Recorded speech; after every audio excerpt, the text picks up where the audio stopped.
here we are again. Time to tackle the Windows 3.1 and Windows 95, but not Windows 95 for the time being because I only have Windows 3.1 installed on DOSBox. But anyway, it is a CD from the 90s, Galaxy of Games 3, over 300 games for Windows. Works with Windows 3.1 and Windows 95! Exclamation point. Includes over 100 games that take advantage of Windows 95 32-bit action! Exclamation point. Graphic interface that's out of this world! Exclamation point. The copyright date on the CD is from 1998. And we already know from last time that the graphic interface that's out of this world just straight up does not work properly on DOSBox, and it even crashes the whole program, so that's pretty exciting, I suppose. And with that, we switch over to where is it? Okay, there we go. This is the layout that we want. We have our lovely Windows 3.1 Program Manager, and we are ready to switch to Drive D. So, let's see. Okay, yeah, so during the last time we were looking over this, we finished off everything in the arcade folder. Well, at least as much as we were able to do so, because a lot of this stuff needs Windows 95, and Windows 95, this is not. So now we have moved on to the battle category. So the first game in this category, which I tried for a little bit last time, but did not understand what I was supposed to be doing due to lack of reading the instructions. But now I sort of understand how this is played. So we have all of these little cards that have airplanes on them for some reason. So we click on our deck down here, and we get one card at a time. And you have to play each card over the top of a card up here that has a number which is equal to or less than the number of the card that you have down here. The cards that have letters on them, though, you can only play cards that have the same letter. So I could play this 4 over this 2, but then again I might have another 4 later on that I'd rather use that on, but we can just continue. Yeah, see, there's a 5, so I can just play that over the 5. And that looked to me like it removed more than one card, but I'm not sure. And you can see, though, because I played the 5, the 4 is back on the top here. But I'm going to bury it again. Now see, here's a 1. That's basically useless unless you get a 1 up here. 2. Okay, we can play the 2 on the 2. Okay, now it's getting tricky because letters can only be taken down with the same letter, so... But yeah, J to J, and then we have a useless 1 again. 2, can't do anything with that. 6, I could play that over the 4, but I might have a 6 later, so... 10, I'll go ahead and do the 10 on the 9. Wow. That was actually pretty effective. I put the 10 on there and it killed the entire stack. I see. It didn't really explain that very well in the instructions for this, but I would guess that the way that this works is whenever you play a number, if you play a high number and the card underneath the card on the top of the stack is still less than the number, it probably just continues until it's eaten through the whole stack. Still leaves these letters, though, as being really difficult to deal with. But we'll continue. 6, can't do anything with that. A, can't do anything with that. 9. I'll go for the tall stack with the 8 on the top here. And that just revealed another letter. Lovely. E. Now see, my eyes were not reading this very well. I thought I looked at that, but no, that wouldn't do anything. Can't do anything. Okay, there. See, B to B. Can get rid of that. 3 to 3. That's a decent move. And this is not a 1. It is a letter I. 8 to 8. Hey, nice. Got rid of the whole stack. Okay, then I can get rid of that I.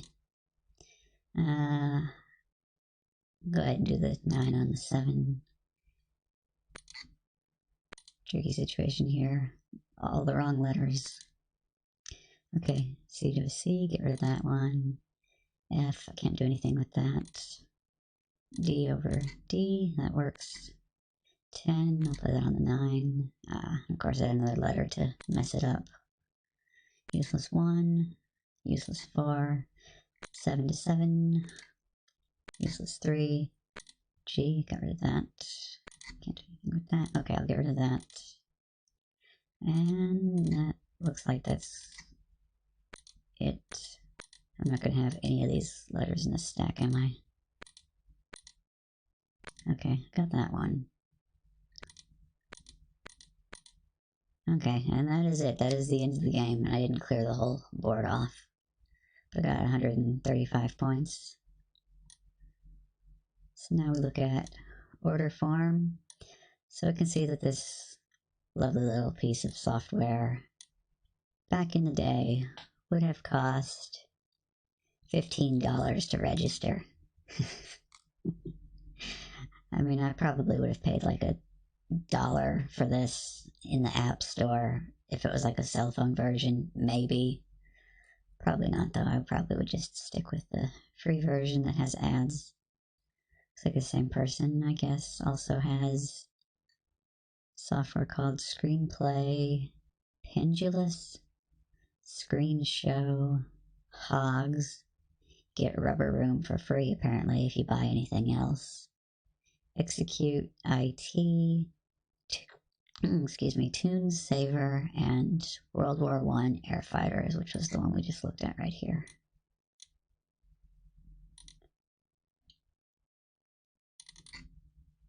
Let's see, next we have TC, a Virtual World. And that kind of spoils it in advance. He wants $10 registration for this one, or wanted back in the day. In the last episode, we actually saw another game from the same developer. Had the same problem. So with the CPU speed set to 100%, this is completely thoroughly unplayable. So I'm going to want to turn that down to like 5%, maybe. Yeah, it's a little bit better. So it's got like this little pseudo 3D thing going on. Controls kind of suck though. So the way this works is you move the mouse around, and when you move it towards the edge of the screen, it'll like turn to the left or the right. Then you can go forwards or backwards by moving the mouse appropriately there. So like keyboard support would have been nice, but it doesn't seem like it has it. And then get whatever you want to shoot at in your sights and click, and I guess I just blew up that airplane. Another fun little thing too. So since this is the shareware unregistered version, if I try to maximize the window, it says that resizing is limited on unregistered versions. So register now. And we just get this little bitty window or section of the game up here in the corner of the window. The other game from the same developer, though, that we played last time was basically like a 3D version of the game Joust. And so you were riding on your little ostrich thing, and you could flap and move around in all directions. And you just tried to crash into people when you were higher up in the, I guess, Y-axis. Nope, it's still the same CD. I'm just going back to it because it's got like 300 games on it, and it's going to take us a while to work our way through all of that. But yeah, hi Axio, how are you doing today? So yeah, like I mentioned, though, we already saw that the registration on this one was $10. I also looked ahead a little bit, and I can actually see that there is a game that is actually good coming up a little bit as well. Oh, that's too bad. I hope things get better for you. Actually, I think that this specifically was the one that everybody was excited by the title of from last time, Virtual World. Okay, I guess the ad just sits there for a while. So now, this is BGA demo. Well, that's great. Error message. So I guess we won't be looking at that. Well, I can like double click on some of these bit maps, maybe. No, apparently not that either, because it doesn't want to. Okay, then next game. Imperial Conquest. Alright. New game. Oh, this is complicated.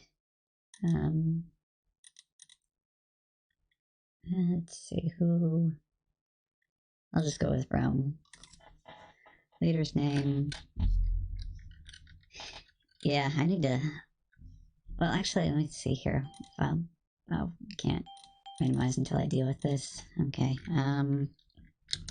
Me. To accept an offer to trade, use the politics dialogue.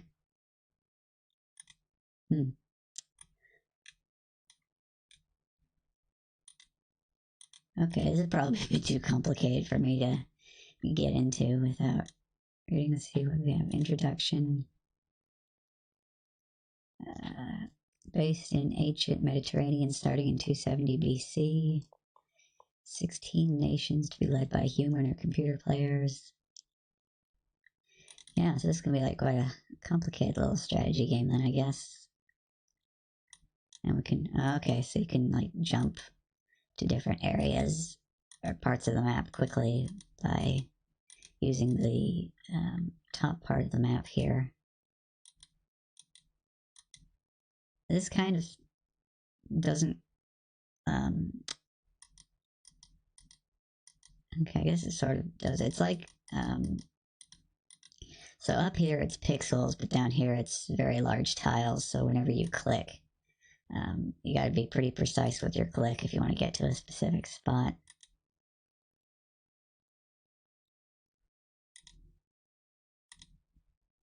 And it's got all the information about each of the different cities you click on. Yeah, it is quite large. Well, let's see here. Let's just put this on the edge and then just use the scroll bar to scroll our way along it instead of using the other thing.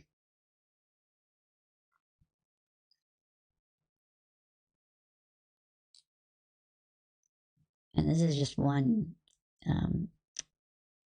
slice of it that we're going across here.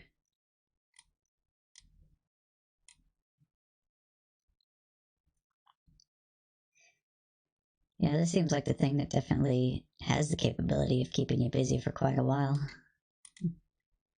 What all kind of stuff does it offer, though? So we got end turn, new player. That's kind of neat. Then you can add. Okay, you can add extra players to the game in the middle of the game, apparently. So that's not too bad. Got a little news section telling you what's going on each turn.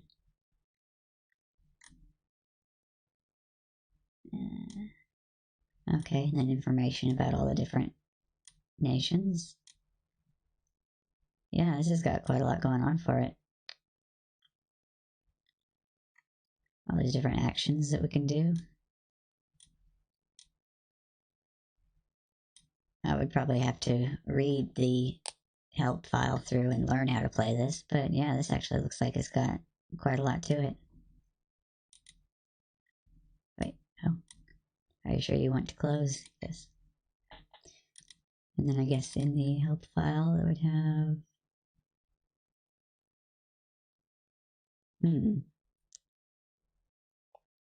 Well, I don't see an ordering form or anything. This might actually...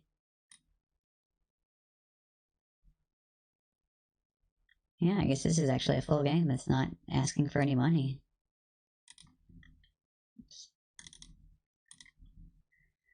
Okay, DMade. Unregistered version. Oh, DMade. Yeah, so I saw this. This is actually something for, helping with Dungeon Master in D&D. So it's got like things for doing dice. See, roll whatever kind of die I want to. D100. Or I can say it's a +4.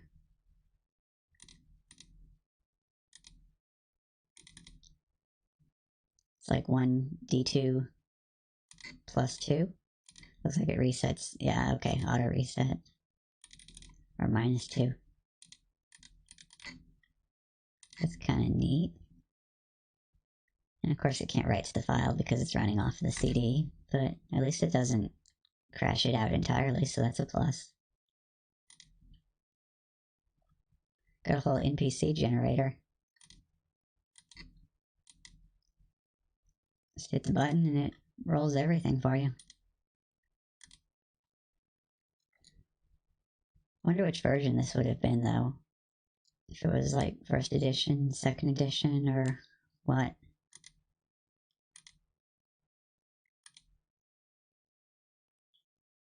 Oh. Apparently that wasn't done yet, still under development, the room generator. If that did the maps and the descriptions and everything, that would have been pretty good.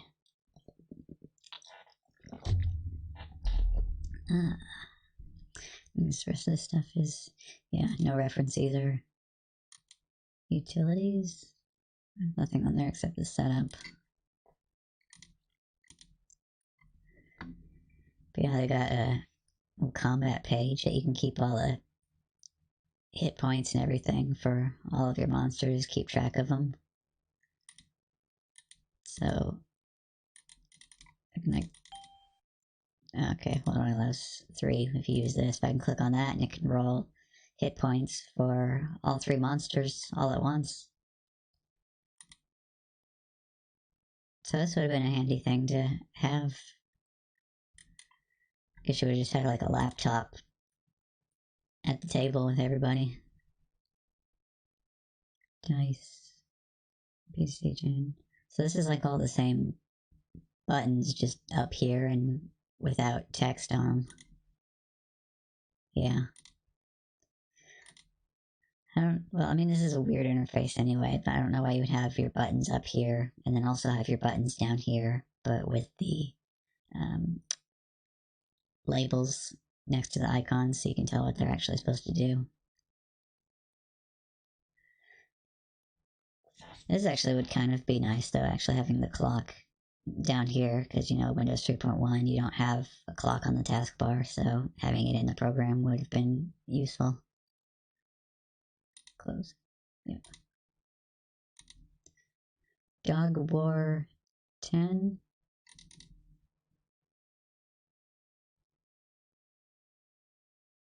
Yeah, that's a Windows 95 game, looks like. I'll have to remember that one for when I have Windows 95 set up.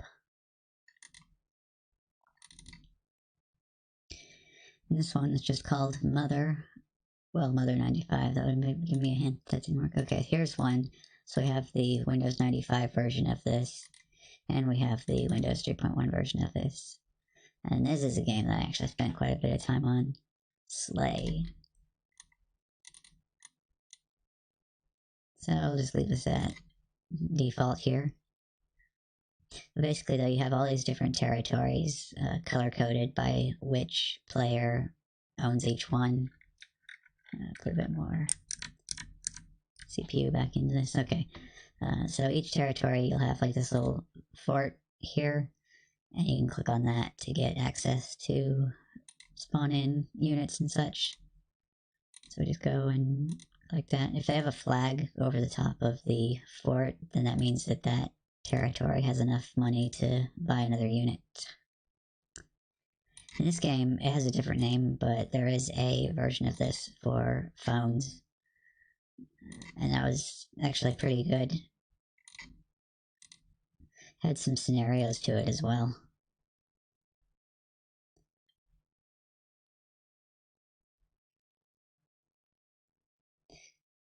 I see it on the preview, stream preview.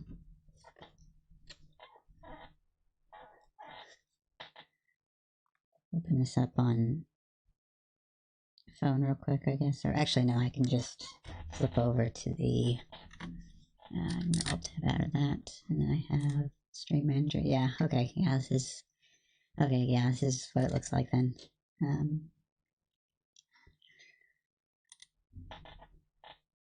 And down here on the little world map, it has these little red dots that blink.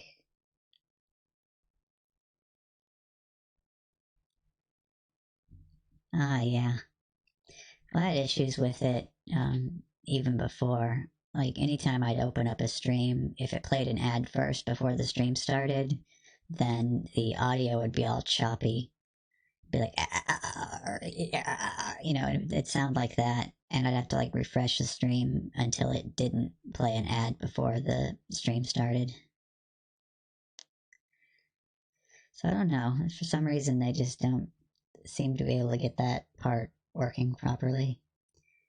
What I did notice is that if I go and watch a VOD on somebody and it starts doing the same thing, if I look down at the settings and look at the playback speed, it is rapidly flashing back and forth between 1.0 speed and 1.25 speed. It's just like the little dots just going nuts and jumping back and forth between the two of them.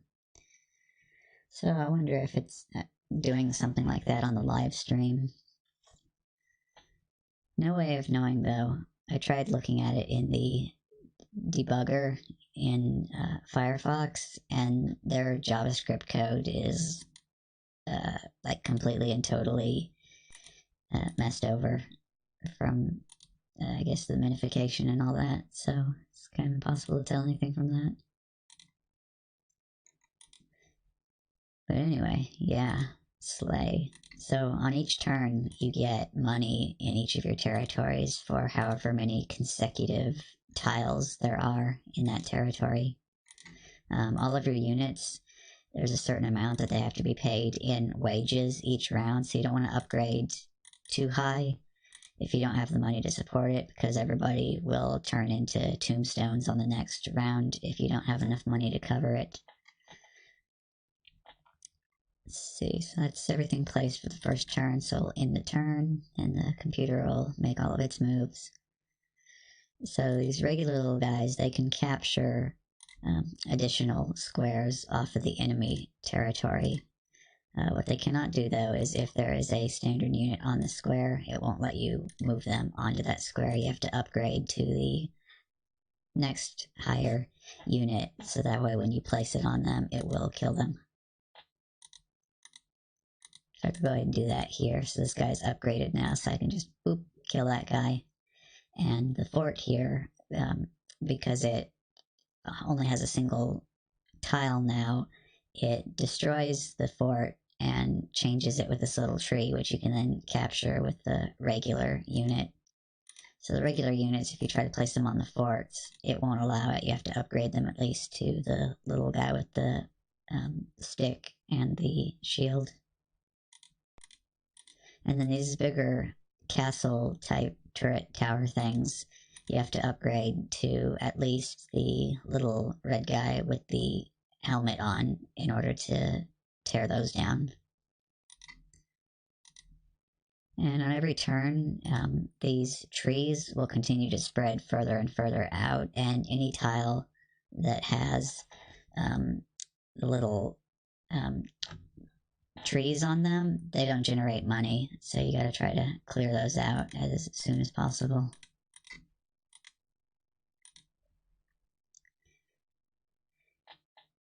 Yeah, I've never tried the board game version of Risks. I don't know how similar the rules would be to this. I know you have the bigger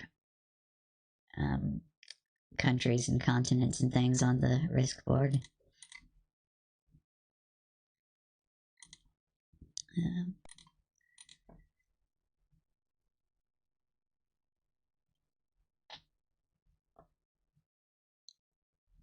Yeah. But yeah, you basically just keep going through and capturing more territory.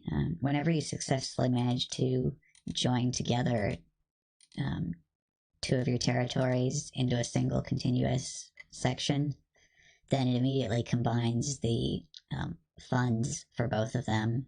And so then, like, sometimes if you have a little bit of money on one, a little bit of money at the other, you can connect them and then have enough money to create a new unit on that round. Yeah, that guy's pretty much trapped in there on all sides. But as long as you have him there, then you don't have to worry about enemies taking over that square until they upgrade their stuff. So another good strategy is to watch for sections where the enemy has like overextended themselves and they'll have like a really expensive dude at the end of a long chain like this. Because if you can like capture like this square right here and separate these two squares from the rest of their territory, then on the next round that guy will die because he won't have the funds to pay for him. So that's a good thing to watch out for. But yeah, I spent quite a lot of time playing on this one. Basically, the game just keeps going until the AI gives up or you capture every single tile. Sounds like the cat wants attention. Yeah, usually though, like every single time the AI offers to give up, I usually just tell it no because I like to thoroughly and utterly crush them into a nice, fine paste. Save game? Nope. So let's see, what was the registration fee on this one?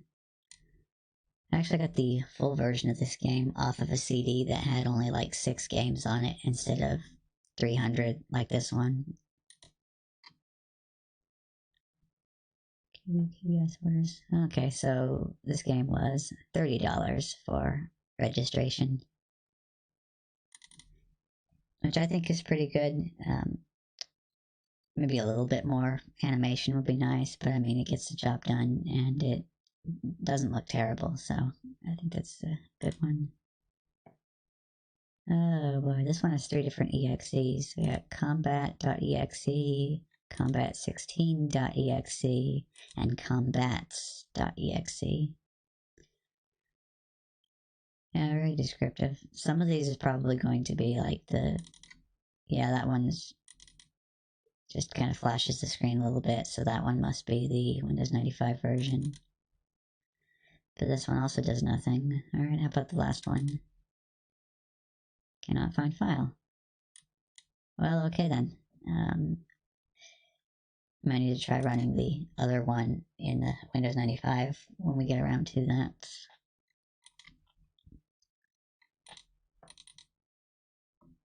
Let's see, risk.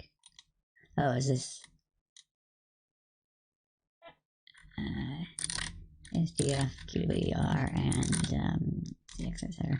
Okay, yeah. Now this actually is just a port of the board game, which I have no idea how to actually play any of this, but I'm going to assume that it gets the job done accurately. Distribute armies.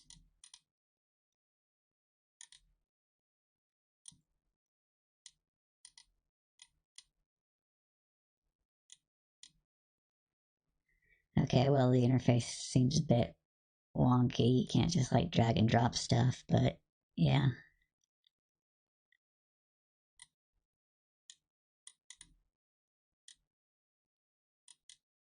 And it's not giving me any visual indication that anything is actually happening here, so I don't know.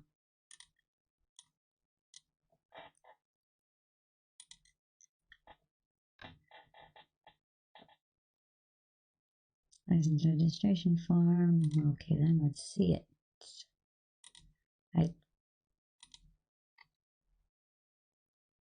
Okay, we'll have to open the file then. License.wri. Okay, yeah, here it is. So $19 for a single license, $24 if you want a license and a 3.5-inch floppy disk. Same price if you'd rather have it on a 5.25-inch floppy disk. Can't really say on that one whether that would be a fair price for it or not, since I can't actually get it to do a whole lot. Brings up enough time. I mean, this has got the map. I guess if all of the different gameplay, all the rules and stuff actually works, then that'd be alright. Plus multiplayer always helps.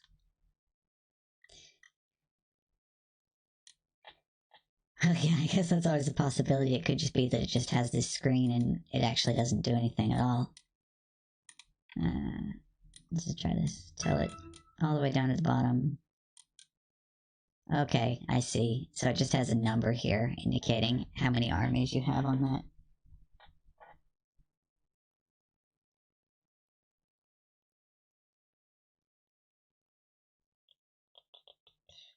Bing bong.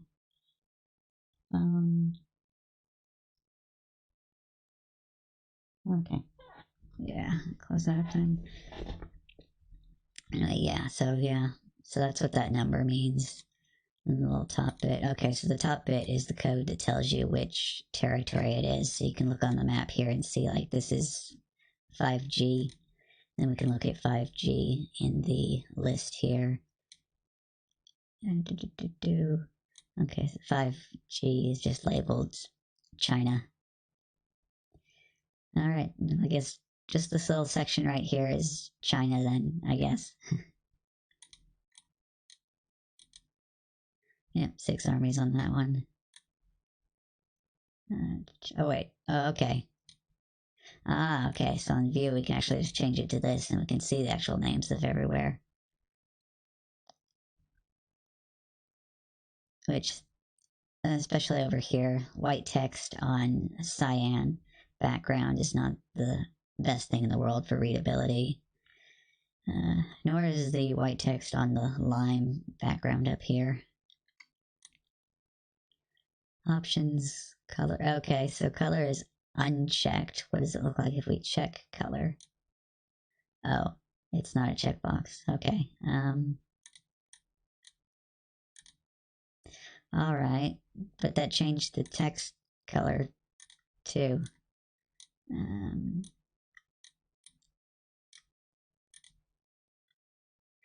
Yeah, now that's even more difficult to read than before.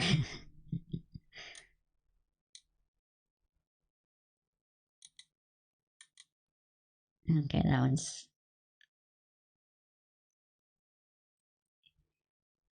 Yeah, I don't know where reset is, because I've kind of made it worse now.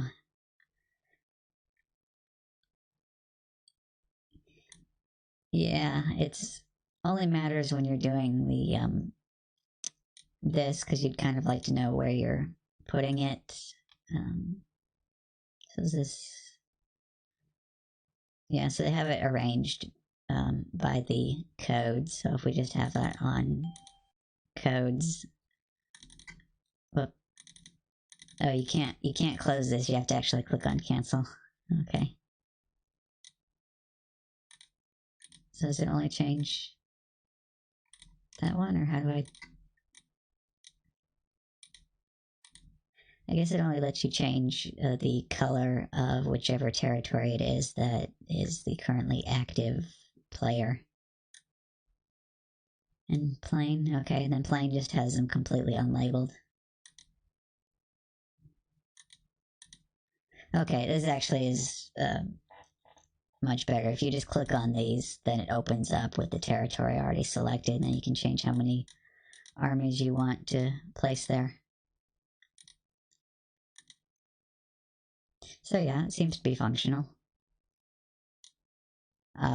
And then I just have an option in the view menu just to redraw / repaint the screen. I guess maybe there's some graphical bugs somewhere where occasionally it just gets completely hosed over, so they just let you repaint it to avoid that issue. Okay, ZMax.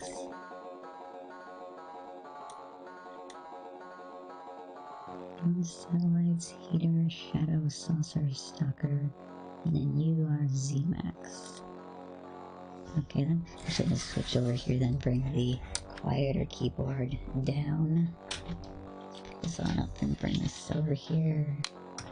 This looks like this is going to need some keyboarding action.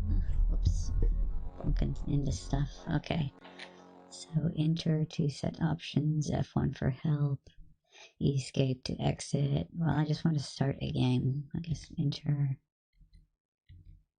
Enemies shoot diagonal. Player shoots diagonal, and sound effects. Okay, so how enter now? Yeah, and that turns that on and off. Refresh delay. Okay, worked out okay. We didn't have any horrible customers, so I think that it was alright. Yeah.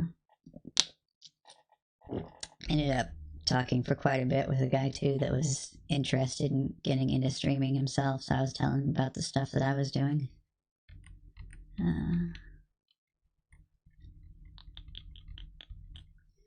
So here we are on this options screen. I don't know what I'm supposed to actually press to start the game. Escape to exit, yes. Now where is... See, all it says here is... Oh, up here. Press space to play. Alright, space to play. Whoa.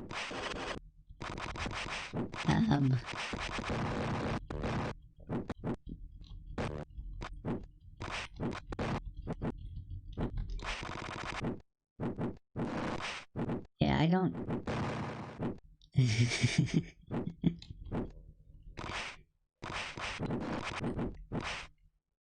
Well, this is something else right here. It's like arrow keys left and right to move, and then up arrow key shoots the star thing with the smoke trails. Okay.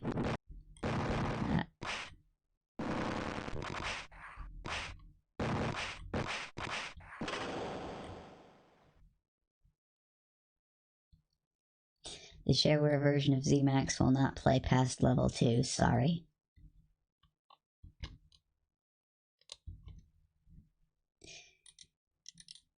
Yeah, I mean, this is a pretty good first project to do. Something like this, not quite as complicated as trying to figure out how to do Tetris. And a lot of people think, yeah, I'll just go ahead and make a Tetris game, and then they get around to trying to have to figure out how to rotate the blocks properly and how to erase lines as they get cleared, and just it ends up being a little bit too much for somebody who's new at it. So it could use some sound effects. Anyway, let's see, how much did they want for that? Do we have the... Yeah. It'd be interesting, you know, to actually make a list of clone games and just assign them to all of the colors. Maybe you gotta do a MMORPG for your black belt. So this is all... Well, this is all sound effects, but we didn't hear any sound. Soundtrack.exe also cannot be located, huh? Okay, register.txt. Oh, just $9.95 for this one.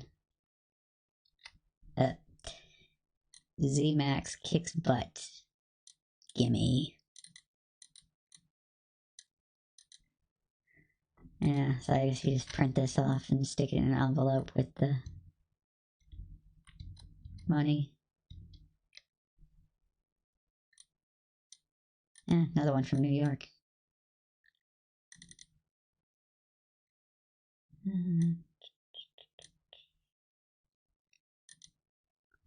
Alright, I'm going to browse over to the Windows directory for a second real quick and see.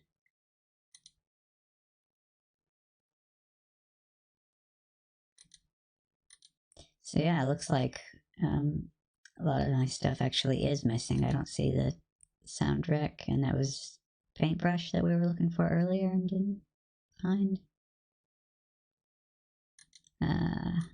Yeah, I'm probably going to... Well, I guess it doesn't matter. It's not...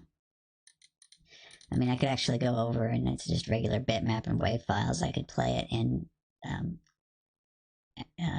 in Windows 10 instead of having to go through Windows 3.1 to do it. Anyway, I guess that's the end of the battle category. Board. So that's going to be all board games, huh? Yep, that one won't play.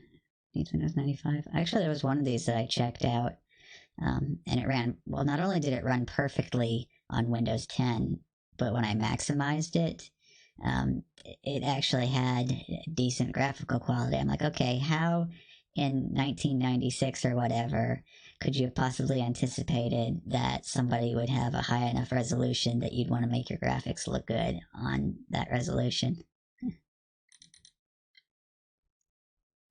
The Game of the Amazons. So this is just like, I guess this is just like those chess queens puzzle or something. I don't know. How's this? Square's not empty. Try again. Okay. What?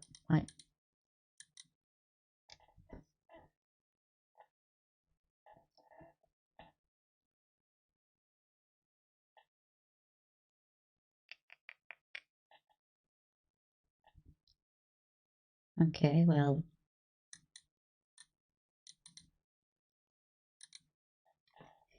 Game of Amazons, or simply Amazons, is an abstract game of territory for 2 players. Played on a 10x10 board, each player has 4 Amazons which move like chess queens, any number of vacant squares in a straight line, orthogonally or diagonally after it moves. An Amazon must fire an arrow in the same manner from its landing square. 1 or more vacant squares orthogonally or diagonally. The square where the arrow lands is then marked with a poker chip or other counter to indicate that it is blocked. In the computer version, blocked squares are colored red. No Amazon or arrow may move into or through a blocked square. White moves first, moving 1 Amazon and firing an arrow with that Amazon. The players alternate moving, and the player last able to make a move wins. Okay, so just literal board game, something you can play with an actual chessboard and real pieces if you want to. The only thing that might be a little bit tricky about it is that you probably only have 1 queen of each color, but I guess you could use checkers pieces instead to play that in real life.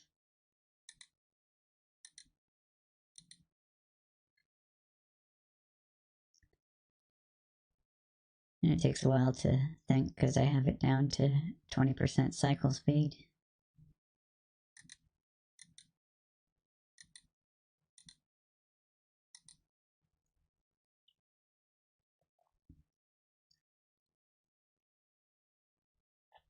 Well, I know that like regular chess puzzles are pretty popular, so this would have probably been an interesting thing to be able to play. You can probably write the whole thing in JavaScript now, though, and probably even with WebSockets have 2-player web play with people over the internet. Let's see, how much did they want for this, or is it a freeware instead of shareware? Oh no, this was written in Visual Basic. There's the .vbx file for the common dialog boxes. Registered version.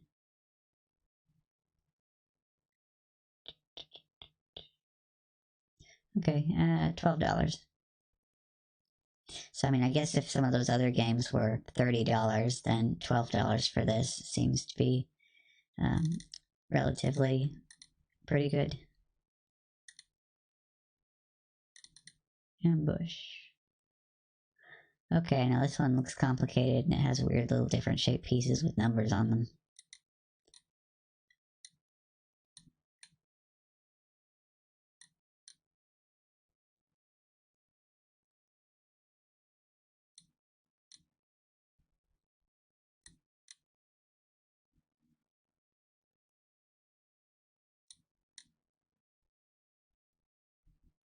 Well, it looks to be functional. Let's see what it says about the gameplay, though. Oh, Ambush, known as whatever that says, is an ancient board game based the mathematics of Pythagoras. It was once as popular as chess, but is little known today. Yeah, I guess so. I've never heard of it before. Object is to be the first to reach over a certain number of points, or to capture a certain number of pieces. So the pieces move a straight line in any direction. You cannot jump a piece. Round piece moves 1 square at a time, triangles 3, and the squares 4. The pyramid is really a stack made up of other pieces and can move like any of its component pieces. Well, so it means like if you... No, I don't know. Like, whoa. Okay, and there's that square moving wildly like it said it did.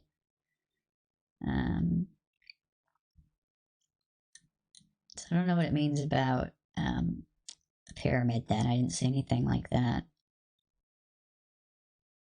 4 ways to capture an opponent's piece. Ambuscade. Maneuver 2 pieces on either side that add up to that piece. Siege. Surround an opponent's piece on all 4 sides. The edge or corner of the board can be used to aid in a siege. Meeting. A piece of like number would land on a like numbered piece. Okay, yeah, so once again, just a board game, and I guess if it's functional, then not bad.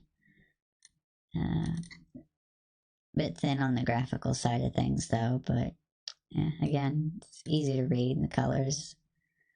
Well, the colors look okay to me. I don't know if there's a type of color blindness that this would cause problems with, but they look like they're different luminance values as well, so I guess they'd probably be different enough. Ordering. $19.99 plus $3 shipping and handling. Yeah, I guess if you tried it out and you decide you really liked it, that would be alright. Oh, got another redraw board option. Yep. Option for computer or human for the other player. Computer's thoughts.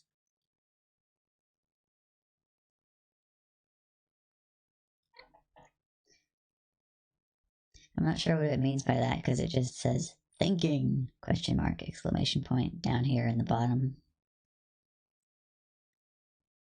So little blinking lights actually even would have been a little bit more interesting for that. Ooh, stretch a little bit here.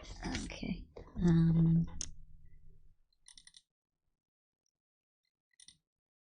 Got letter and number soup here for this folder, but it's bg.exe. Oh, backgammon. Okay. Roll dice. Something. Anything.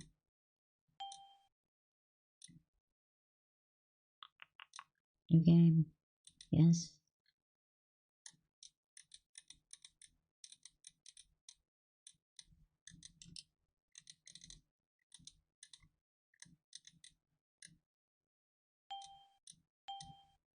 Six plus 1.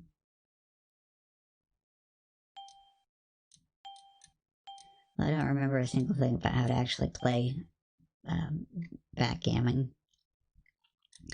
Pieces kind of have a little nice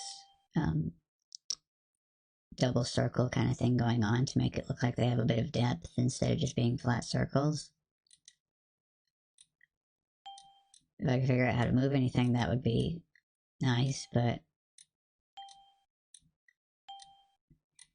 I'd like to at least see some sign of this being functional.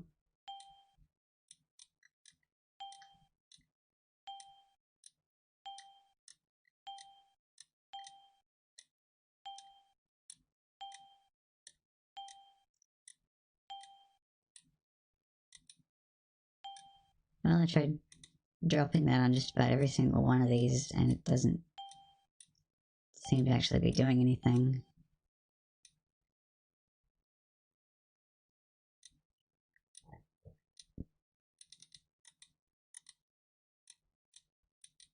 And I just told it how to make moves from the help screen, and now the whole window is locked up.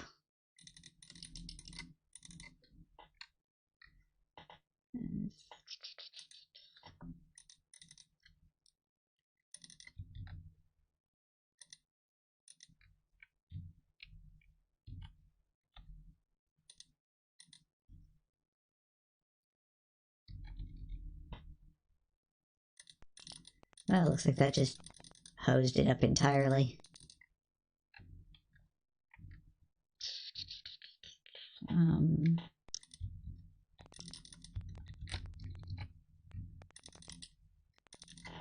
Okay then, time to exit DOSBox and start it up again.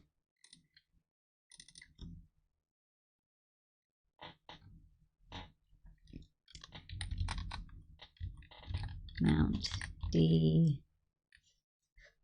What drive is that on? F : /.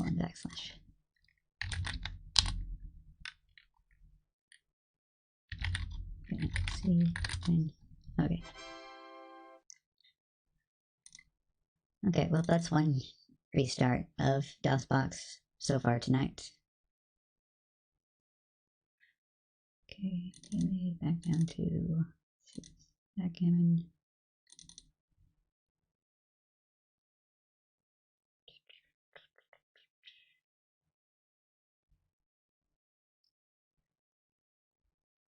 Okay, so that's what they say in the README file. This is the famous BG06 backgammon program that didn't run under Windows 95 until now. Oh, so the person took the program in a hex editor and modified it.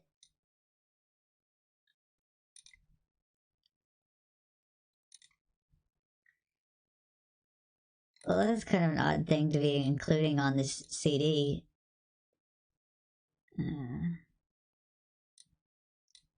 So $15 registration, but I don't know if they're registering that to the person who made it originally or the person who modded it. Yeah, let's word wrap on us so you can see the full thing there. Changed the expected Windows version number that allowed it to load in Windows 95, but it still wasn't right. The Windows 2.0 resources didn't translate properly. There was no cursor or menu, but the game worked. C opened it in App Studio in Visual C++ 1.0, massaged and rewrote the resources until they worked. So there you have it, the original BG06 program, which runs under Windows 95.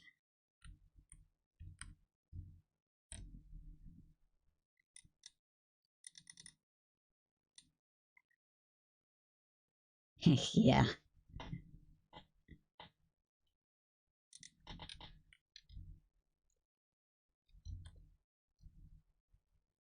So there's the credit to the original author. Okay, so original by George Suttie.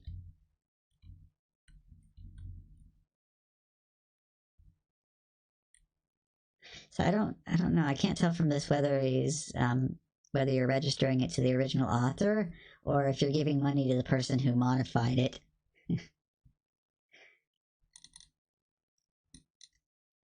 Ah, well. What do we have next? Whoop.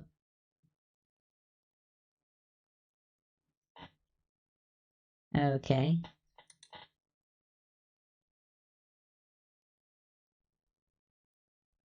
Yeah, I mean, if you don't keep your game up to date, then people are gonna abandon where you're ass and pirate away.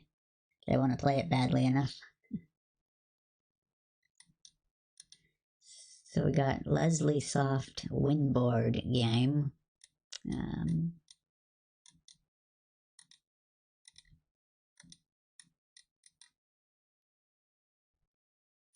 drop 2.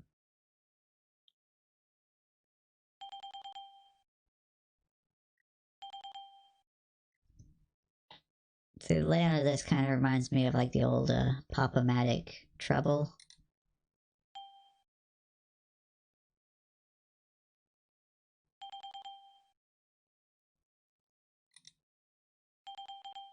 I don't know that this would even actually let you move your pieces or not, because I think remember. Well, I'm sure it would because I think you can choose which of your pieces to move every time you roll. You might have seen these before though, where they had the big plastic dome with a single die inside of it, and you push down onto it, and it would make a loud pop noise, and then the die would get like thrown up and rattle around inside the um, thing, and then land on one of the numbers.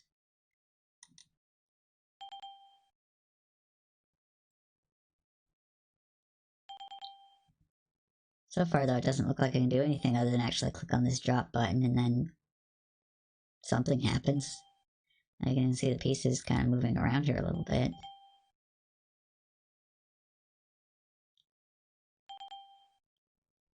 I think about the only way this could be any worse is if it was like a PC version of like Candyland that you don't even play. You just start it up and it just shows you all the cards one at a time and moves the pieces for you.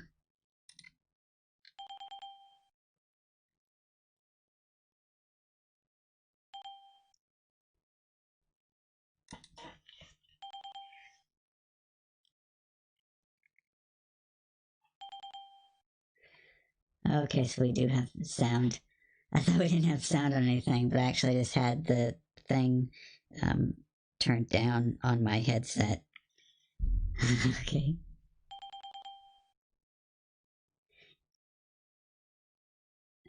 You dropped in 06. Now you can plan. Do you make next step or step to starting field with new puppet?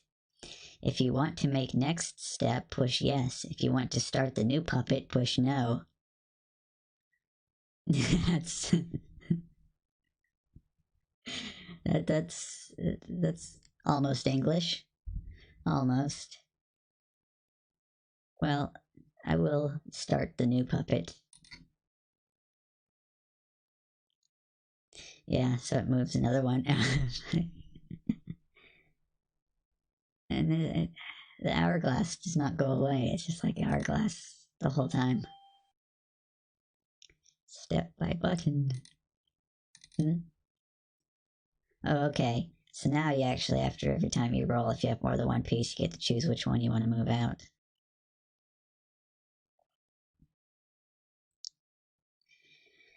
Well, it seems like just about everybody has picked that up nowadays. The MMO that I play, doesn't matter where they're from, everybody calls their characters tunes.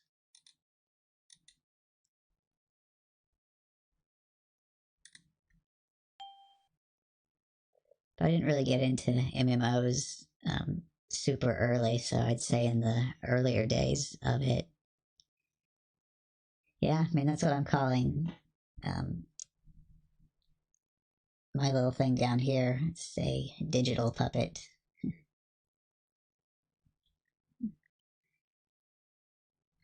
It'd be cool to just kind of make that. Yeah, I got it. How about we just go like Urban Dictionary and make an entry for it, and then let's all just go and upvote it.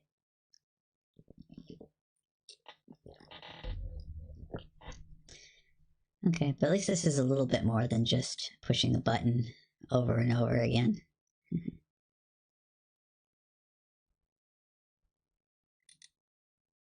Oh, hey, I got another 6.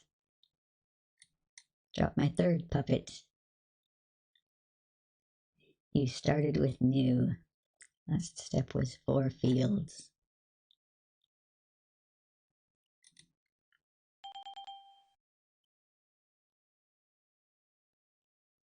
I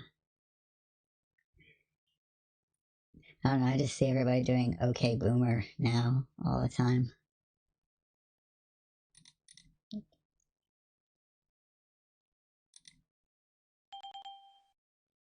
So that's the one thing that's like annoying about this. So those little buttons, you have to actually like click on the little button. You can't just like click on the puppet itself. Gotta go like, excuse me, go like that to move it along here.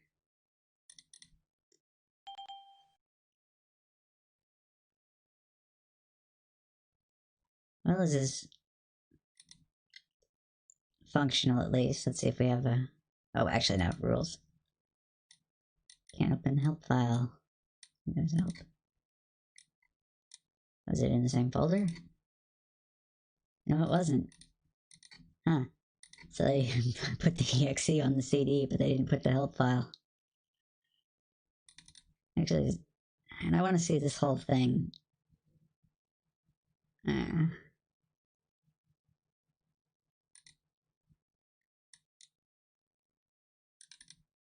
The help file would have been nice too. What else do we have in here? New utility on the CompuServe, download and test it. The name of this utility is Windows Software Pack. Included more than one useful applications. And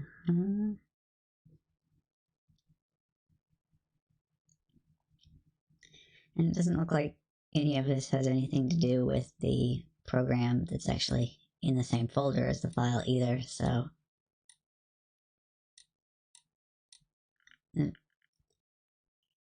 All softwares made for English users, the downloadable softwares, are free.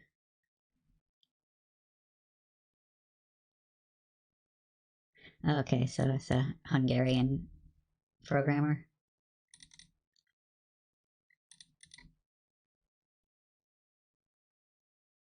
Who Laughs in the End? A board game for the whole family. Yep. Let's remember to turn airplane mode back on the phones here. There we go. The game can be played by no more than 4 people. If you have chosen the number of players, first player can start throwing the elec. Oh. Okay. I had word wrap on, so it forgets if you have word wrap on every time you close it. Okay, first player can start throwing the electronic dice. First player always starts from the light blue field.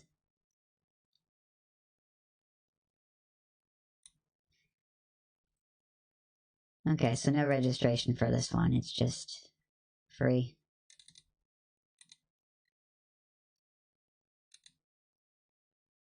This is BGF2 underscore 30. Alright, another Windows 95 game. Block SW. Need to install this one. Blockheads. That's an interesting icon. Okay. Strategy-based board game where it's your face that fights it out. Shareware version, please register. Okay. System check or load game. System check. Alright, so that just tells us information that we should have already known. Huh, they actually want you to turn this one down to 640 by 480 though, instead of leaving it at 800 by 600? I'll still let you... Oh, okay, this is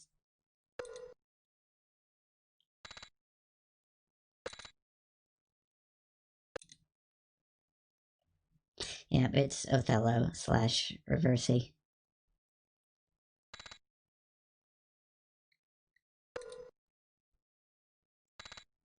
But with weird pictures and sound effects.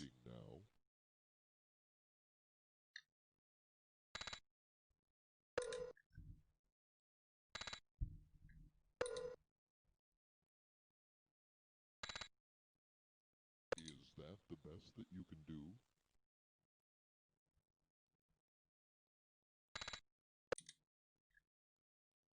And the computer talks to you.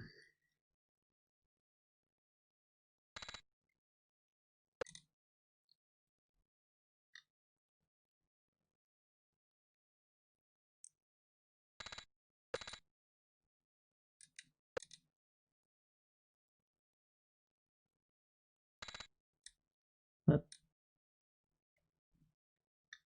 Okay, so I was expecting a drop-down menu, but I clicked on help and it just went straight to this screen. Yeah.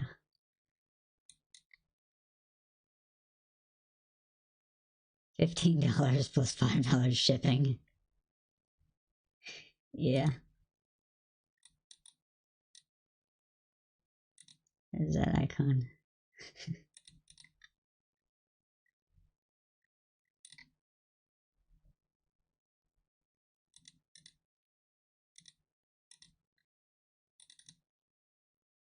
Briggsy by Mark H. Briggs. Sure, blah blah blah. Ah, I bet this is randomized every time you start it.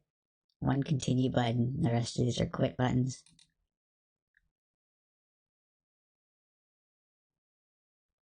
Alright, new game.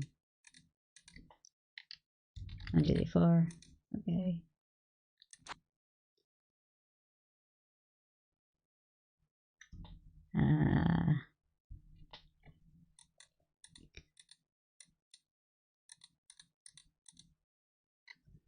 Okay, so it's just like Yahtzee, but with cards instead of dice.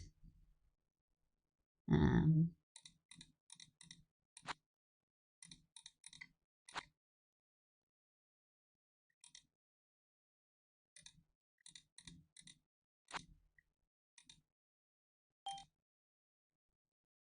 yeah, pretty much.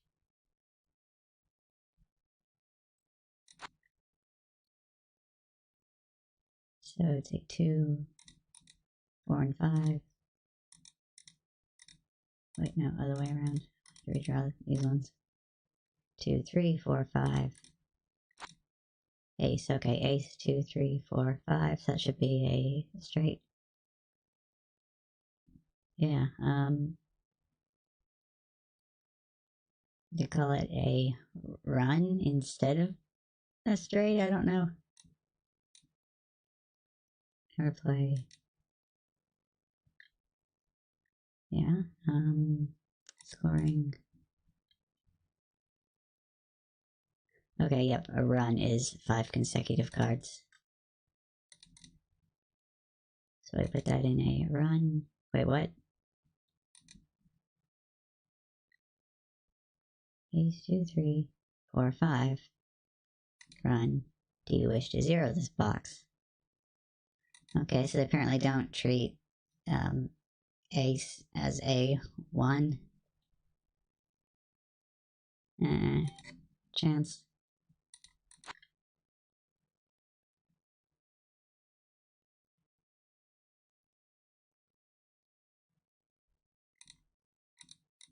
Yeah, nice little picture for the back of the cards, too.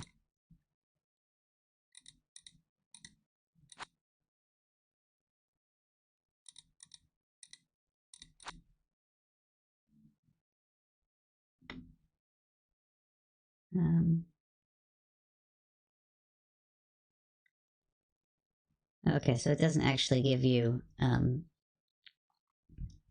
the spaces for all this. Like, I was thinking, okay, I'll kind of like try to roll for 2s, but no, it gives you a space for 10s, jacks, queens, kings, and aces.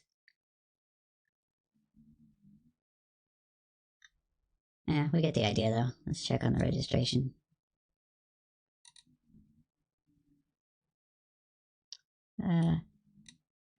$15.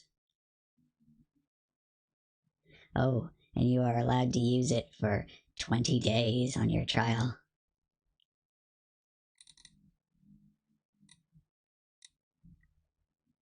Let's restart that real quick though.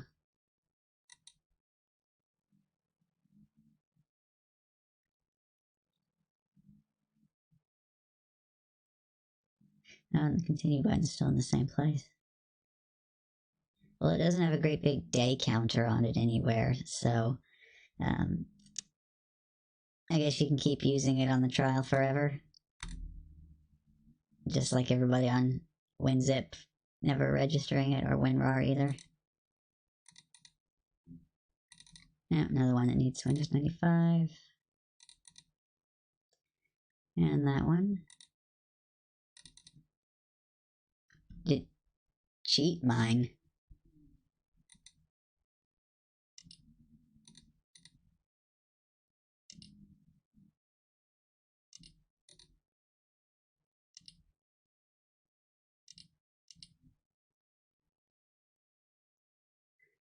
So what do they mean by cheat mine? It's a new version of the well-known game WinMine for Windows. List of new features in this version will definitely revive your interest in the game in case you have lost it, and will make your enjoyment even greater. In fact, you will wonder why all these features were not in WinMine from the very start. So check out all the new features and enjoy. Cheat mode. This feature is the one that gave the actual name to this version when playing in cheat mode.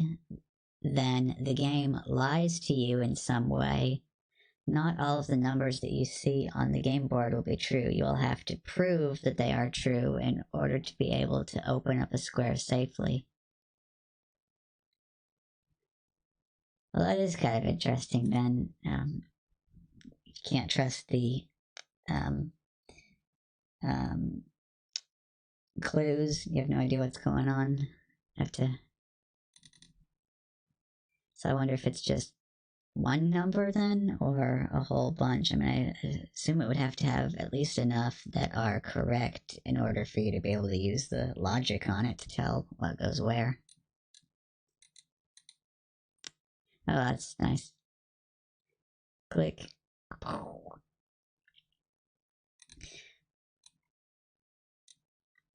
Yeah, what else? Greatly improved speed. Now, this is one thing that will be fairly obvious to everyone. CheatMine is much, much faster than WinMine in all aspects. A new game is initiated in a mere instant, no flushing, and no delays, which are very irritating, especially in slower machines. Well, I can't say that I've ever seen the stock Minesweeper be anything less than instant, so I can't imagine what kind of machine it would take for it to actually be too slow to play. Millisecond accuracy and timing. For people who don't think that the default score counter is accurate enough. Yeah, that must be what it was. He clicks on the game when he plays Minesweeper so much that he's like, I can't stand it anymore, I have to do something about this. And he took matters into his own hands.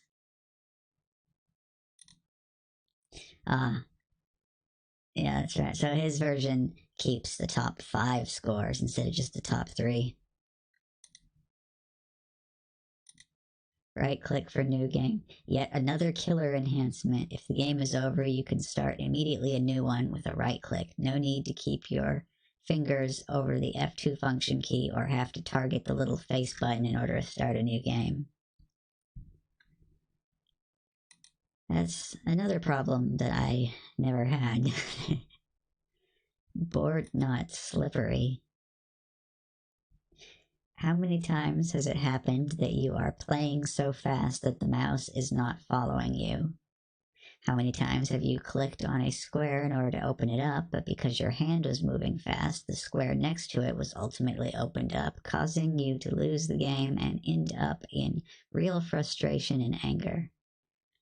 Well, slippery is the board no more. If you press down the left mouse button on a certain square, it will be the one to open up, even if you move the mouse over another square and release it there. Yeah, I mean, I don't think I've ever had that many grievances with Minesweeper to feel the need to completely remake it from scratch. Huge custom games possible. Okay, well, I remember there was a limit to that, so I guess if you've already mastered the biggest map you can make, making it a little bit bigger would be nice. Custom configurations remembered. Instead of resetting to default every time you play another one.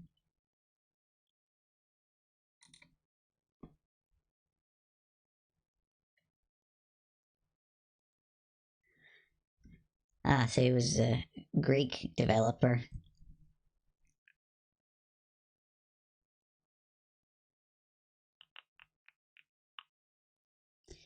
Okay, and then this version was freeware, so no registration needed. Well, let's try this slippery board thing real quick. So I'll click here, move the mouse off of it, and let go. Okay, yeah. So you click, move off, let go. Well, in this case.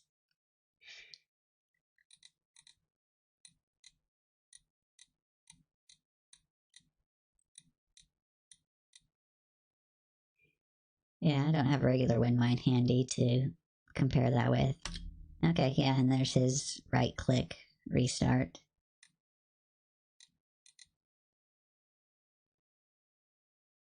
And it said millisecond accuracy though, but I guess it doesn't show you what your milliseconds are until you actually beat the game.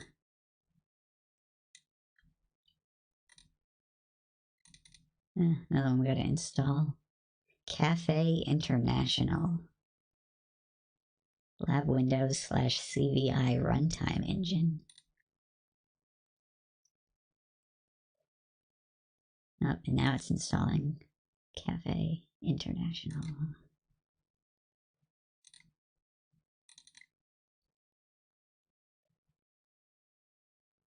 Whoa.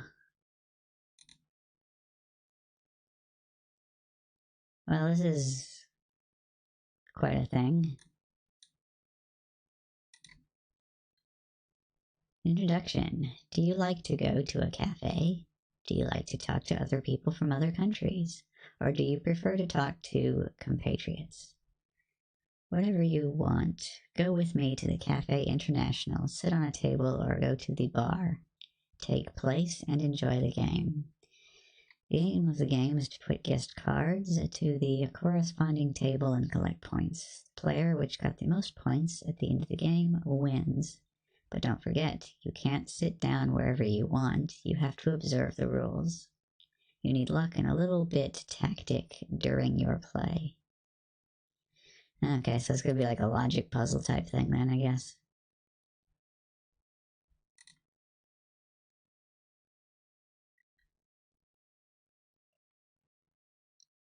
Yeah. One of those where you gotta learn the rules then, apparently.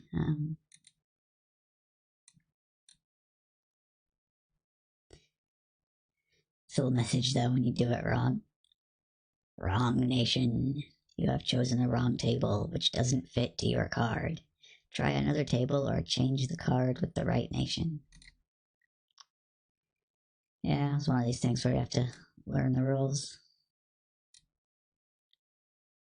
It's funny though how not only did it have to install that, it had to install something else to go along with it as well.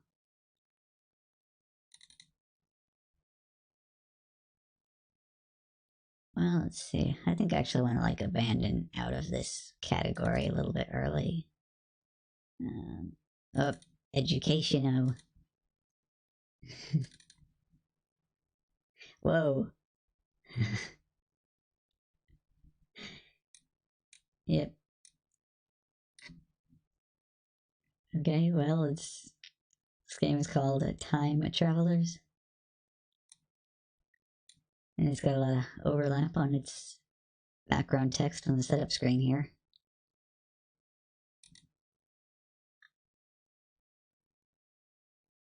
The days when every single program had its own unique file browser and there was no consistency whatsoever. Okay, but yeah, I guess. I have a backup folder of the entire DOSBox folder, so I can also just nuke the whole thing whenever I want to and unzip it. And it takes like 5 seconds instead of like 30 minutes or whatever that it would take to install the original Windows 3.1 off of floppy disks.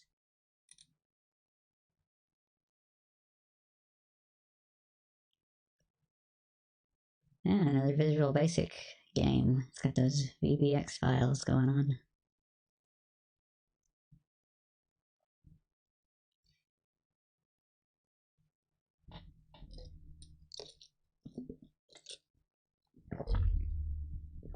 The VBX files are actually just DLL files with the file extension changed. It's like literally no reason for them to do that, but they did it anyway. I guess I just wanted to remind everybody that the program was made in Visual Basic.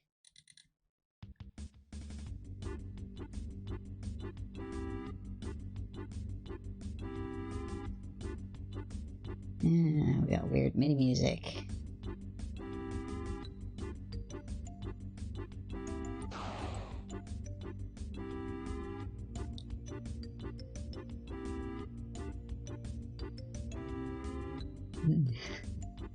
Okay, this is certainly a thing. What is it? Looks like a microwave. It could be a time machine.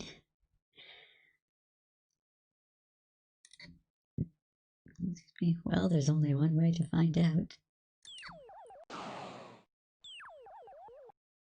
Uh-oh.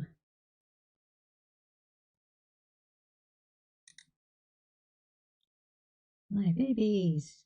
Run for your life.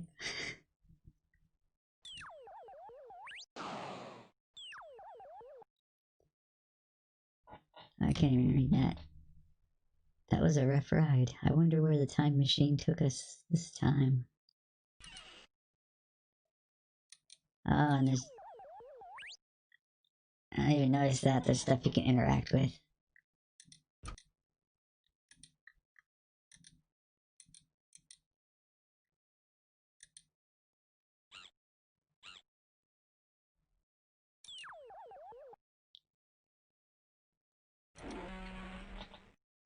So this is like wanting to be like all of those other 90s children's interactive storybook things, but on a much lower budget than some of the others that were put out there.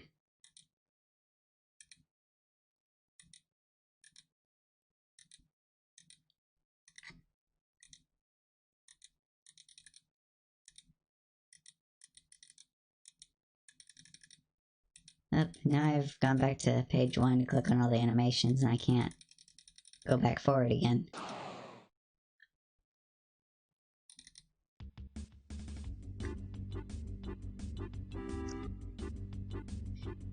From 1993.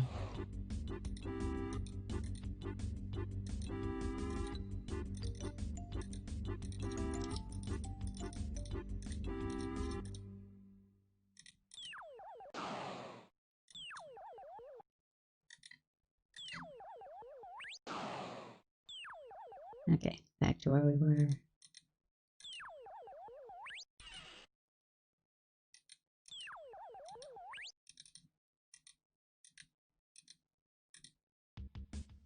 Oh. And that was the last page anyway. 1995.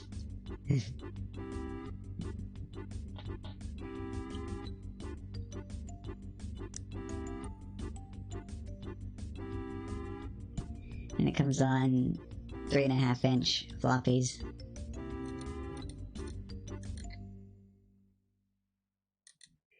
And They have an again button for people who just didn't get enough of that demo the first time through. But now the next page button still doesn't work. Goodbye. No. Okay. So I don't think I necessarily learned a whole lot from that. It's supposed to be in the educational folder.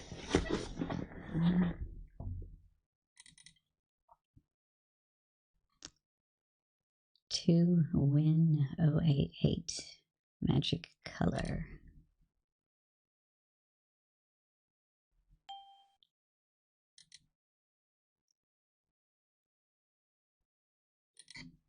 So it doesn't actually put the readme file on there.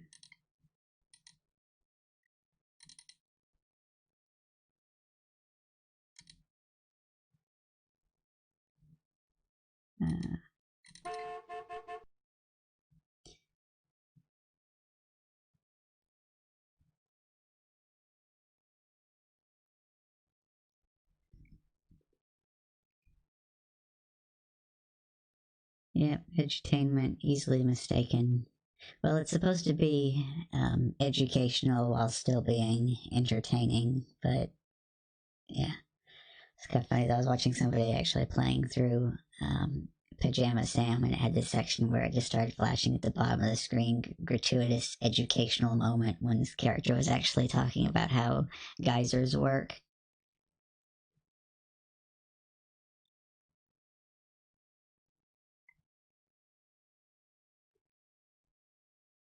And they want to make sure that you really know good and proper that this is not freeware. Tick, tock, tick. Did this one already display the registration price on the screen? Okay, so we have tabs here that don't actually have... Oh wait, no, it does have labels, but it's a completely unreadable color. Whoop. Okay. So these are pencil icons, but it acts like the paint bucket and just fills in the whole thing.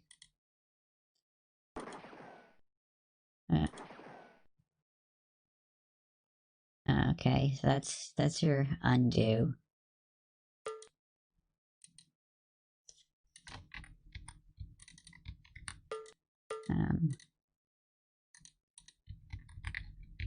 Okay. Click.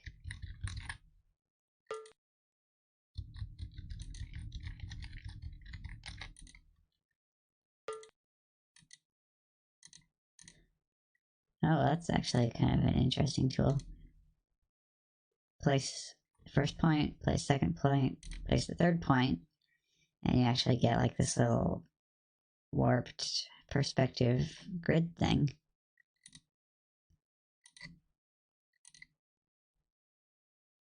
This is actually kind of a neat tool to have then. I'm going to do like that bizarre vintage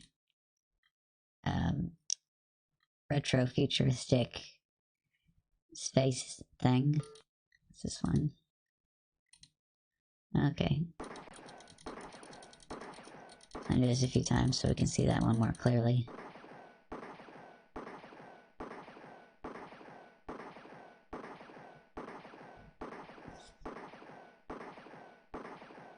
And if you click that thing, you spam click on the undo, it just keeps playing the sound. And it's not actually undoing now. Go back to this and...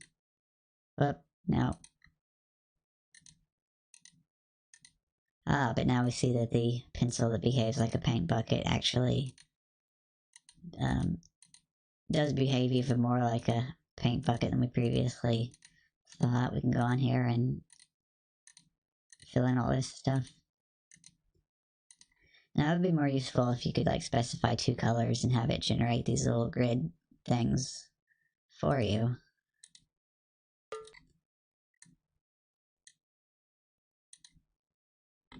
Yeah, that one's interesting. Okay, this one's got like a little swirly distortion.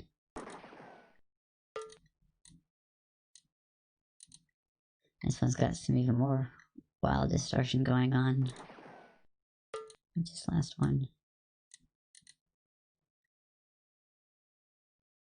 So complex shape here. Like the corners are turned up and it's like bulged up right in the middle here as well.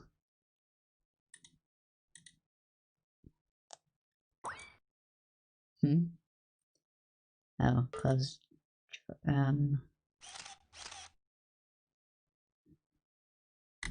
Okay, and these are like your clip art.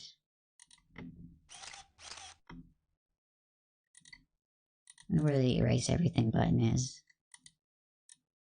This is just a normal eraser. Oh, and I found the normal pencil. And then there's the line tool. Okay, so this is where all the normal stuff is, all the way over here on the 4th tab instead of on the 1st tab. Yep, and then undo is still there.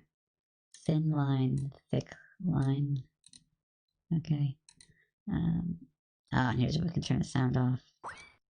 About. And we're lucky here that opening the about box didn't give me another 60-second countdown. It is an absolutely horrible color, and I don't know whether that's a problem of using it in DOSBox or if it was like that on the original. It is like very, very slightly more blue than the gray color of the tab. Like I might try using print screen key on this and then stepping out of this for a moment and load my actual paint.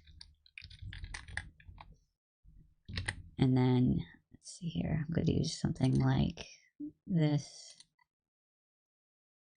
Paint bucket.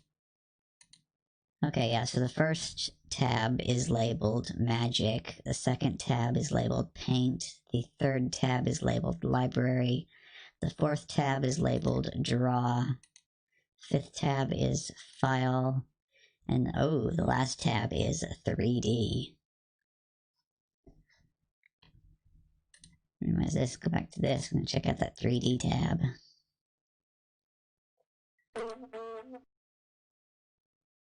Picture on the screen will be lost. Okay. So that's like the new file button. Whoa. Yep, that's 3D. Alright.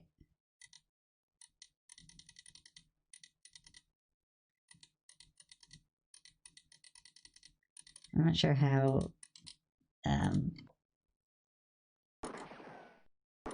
back this up here a few times, and it lets you push the button multiple times, but it only undoes once.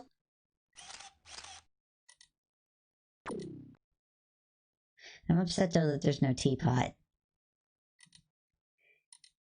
You're probably familiar with is it the Utah teapot? It's like a 3D model that's included with like every single piece of 3D software ever. Actually, this software might be older than the teapot. There we go. Zoom in. Okay, you hold down the button. Yeah, look at that rotation. Wow.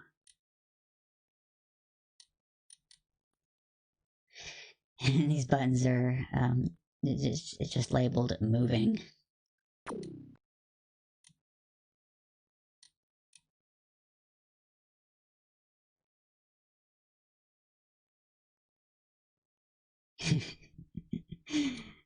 I like this, it's so goofy. Let's see, we can look in the folder after let's see, exit, where will exit be? Okay, yeah. Yeah, so we go, well, actually, where was that about?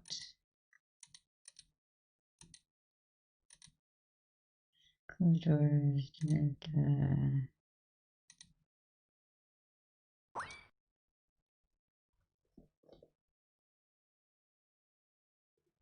That doesn't help very much then. Just single letter first name. Oh well, we'll go peek in the folder and see what we have. Do you really want to leave magic color? Okay.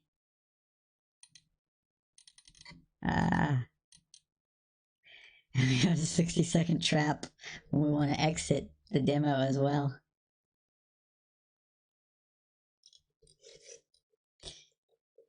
$20 in between 2 sheets of paper, put in an envelope, and mailed to this person in France.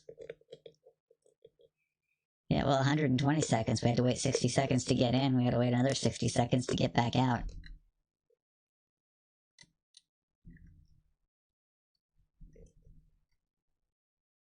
Okay, this was an odd install anyway, though, because I ran the installer on the CD and it made this, and then I ran this and it installed the second time, and we got this.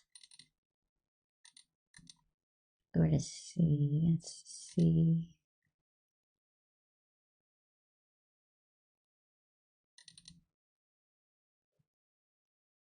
No, it was Cafe International. Which one was the...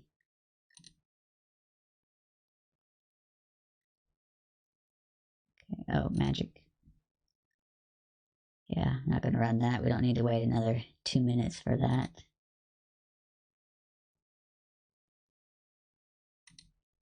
Okay, so bitmaps for all the clip art. Vehicles.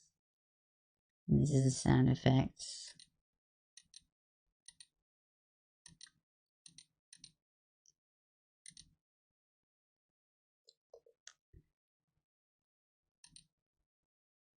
Well, I guess that the 3D models are just kind of hard-coded into the exe then or something, because all of this is just bitmaps and WAV files.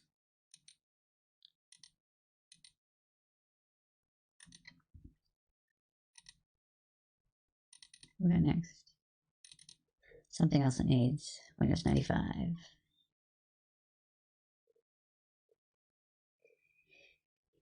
Yep, there's big ol' comma separated lists of hex numbers.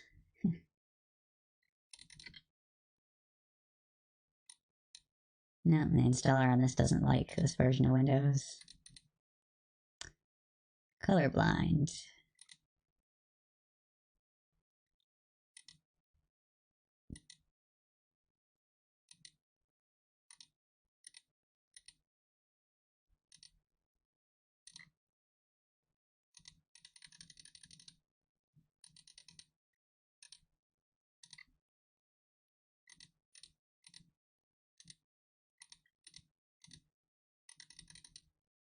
Okay, this is kind of dumb. It shows you the color on this side, and you have to try to get the same color by putting in the RGB values on the right side.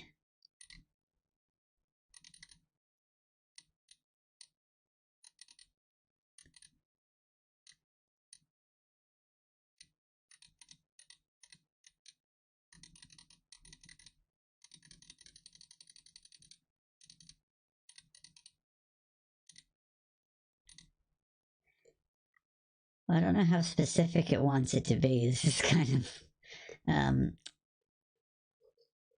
not much of a game, I don't think. And you try it, and it's like, try again. You have unlimited guesses.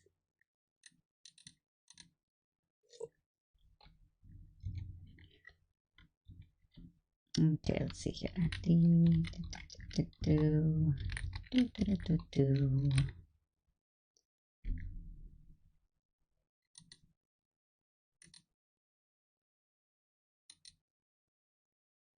Actually, this one doesn't help anyway. Print screen size has, just for the purpose of seeing what it does when you get it right. Go to paint.net to paint or paste this screenshot into and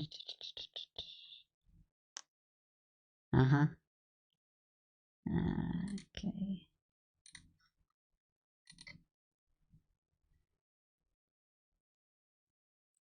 110, 250, 50. Okay. Back to here.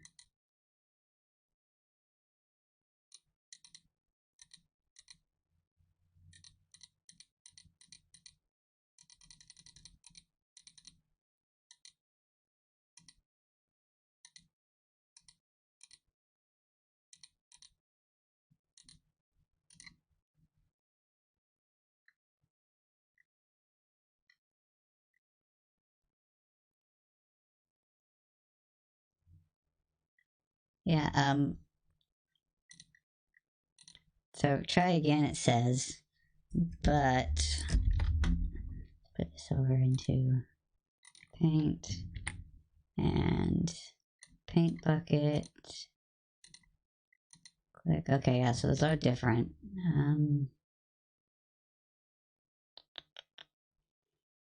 So I need maybe a click or two less red and a click or two less blue.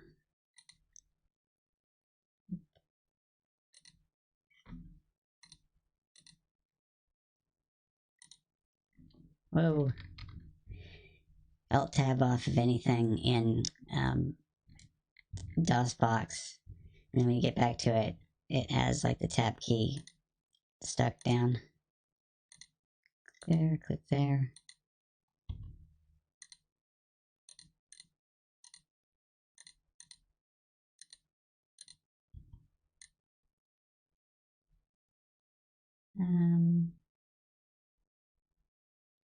And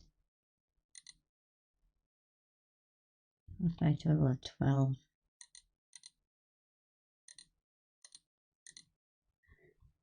Oh well, this is like not my idea of a good game, though, at any rate. What's the README say about it? Simple color matching game. Well, the word simple is right. Presented with a split screen, etc. Buttons, sliders, things.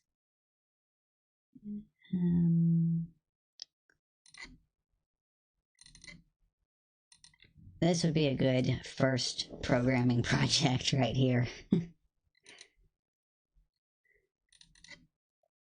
Crossword Mania.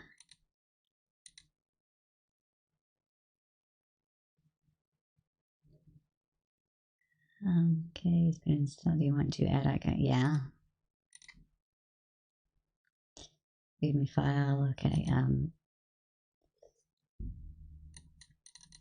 And the setup program doesn't go away unless I close the README file.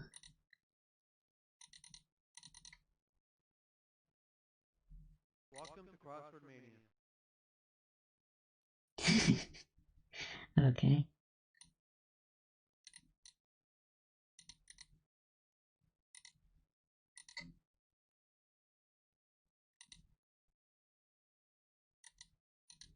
One across. Read-only memory. ROM.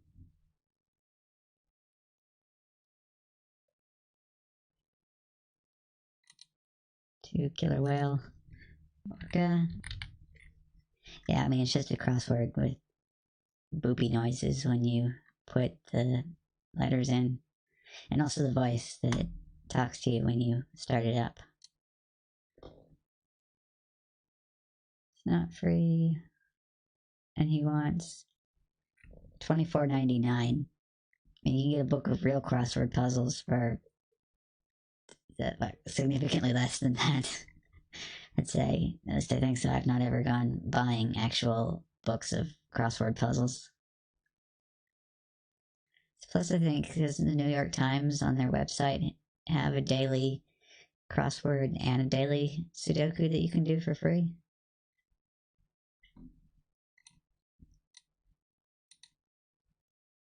Thank you for playing Crossword Mania.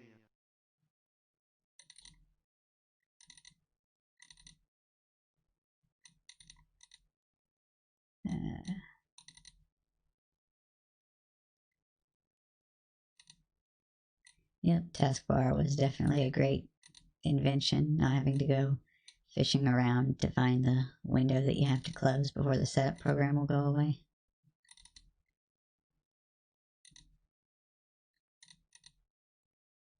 Dino cards, shareware version.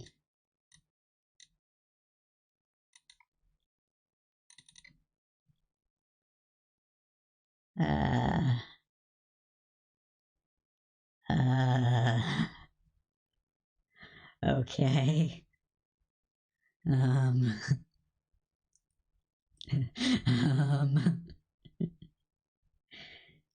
yeah.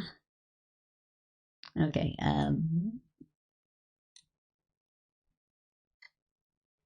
well, right off the bat, new game, $20 registration.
I am just left with more questions than answers by this.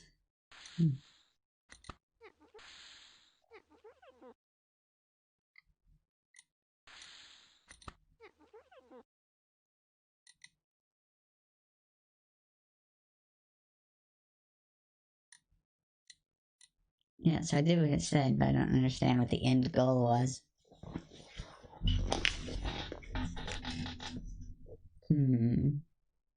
No?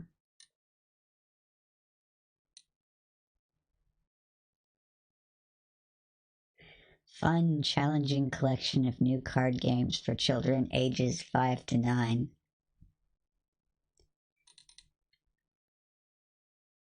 Do children ages 5 to 9 really need the dinosaur with red hair and tits, though? Is that, like, really a necessary part of the equation here? Yeah. I think at the start it showed how much the registration was.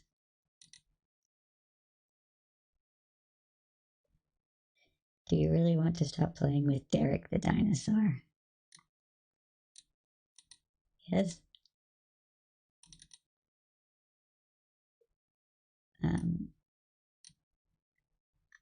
Okay, I just wanted to open that more time. So $20 registration for this.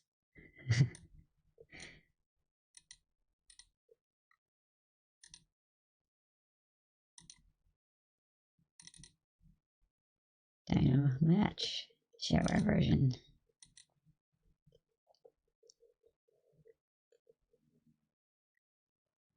Dino Match is a valuable tool for your child's learning experience.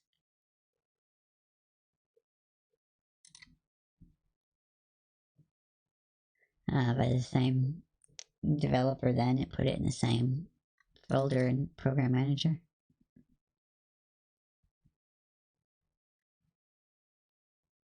Okay, so we have a very large dinosaur or a very small Golden Gate Bridge. Another $20 for this one.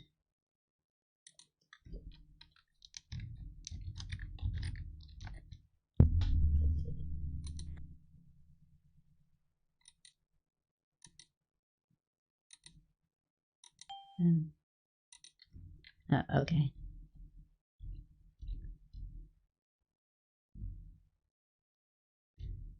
So it showed a bunch of things with numbers, and then those went away. What?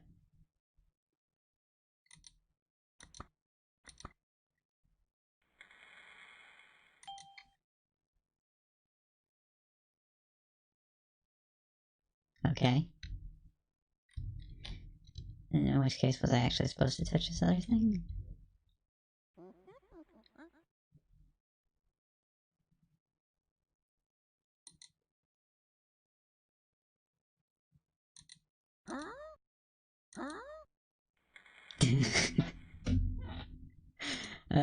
Alright.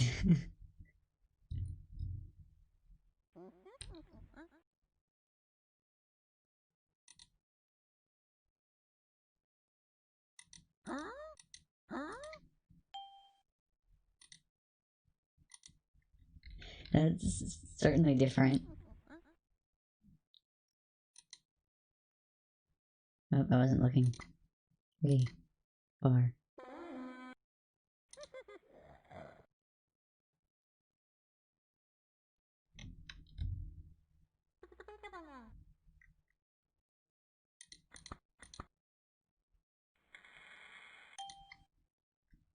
I mean, it shows you the cards each time, so it's not exactly the most challenging thing there.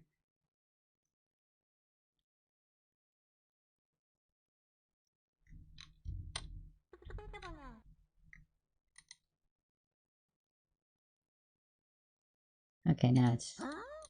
What are you talking about? It was down, up, right.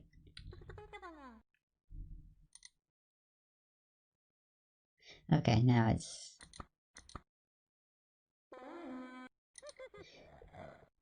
Yeah, so it immediately jumped into the higher difficulty now.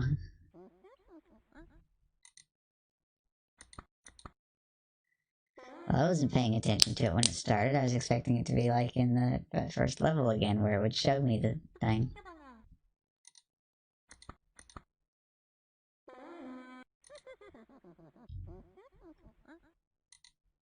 These sound effects.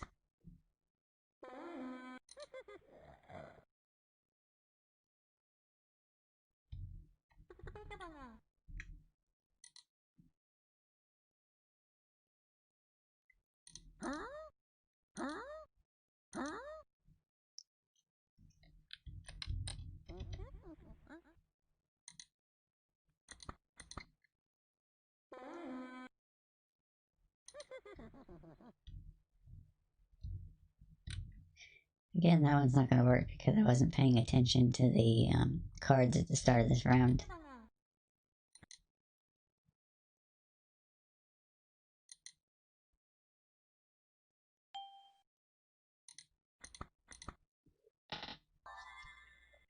And that time it re-showed it to me.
Okay.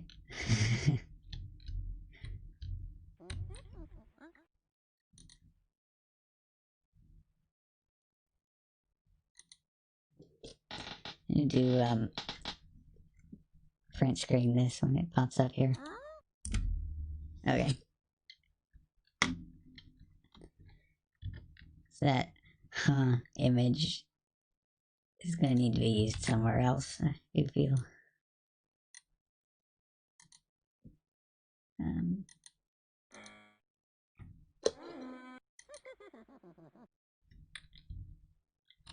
Well, that's odd. I wonder how many more games from that developer we'll have on here. $20 bucks, huh? $29. Oh, there's another one that starts with the letter D. That might be the... Okay, Dino Numbers.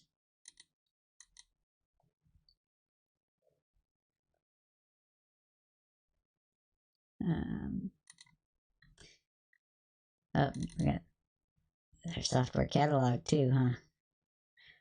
Boxes, Boxes 2, Boxes 3, Virus the Game. I think we saw that one in a different folder. And then Dino Match, Dino Numbers, and Dino Spell.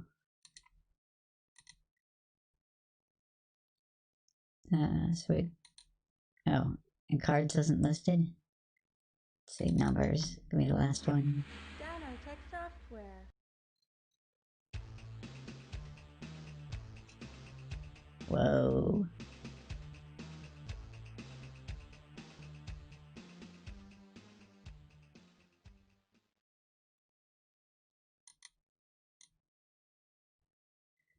So I'm just going to assume $20 because that's what the other ones were. Ah, from England. Okay. New game. Yep, $20.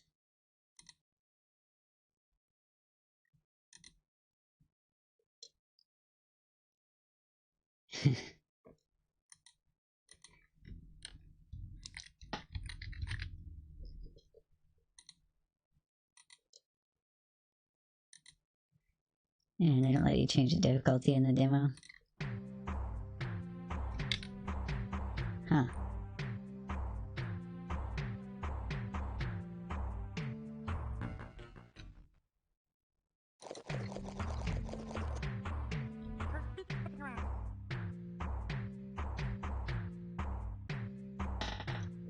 Okay.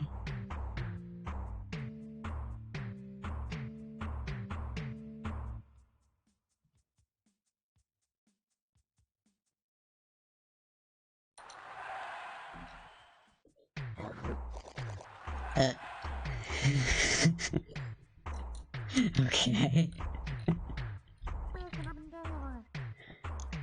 Read the file in the notepad and solve it into your answer by clicking the number buttons below. Click here, yeah.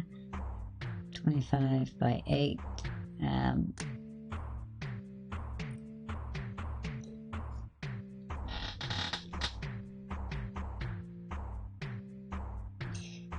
don't mind me. I'm not getting my phone out or anything. I'm certainly not typing in the letters 25 and then times 8.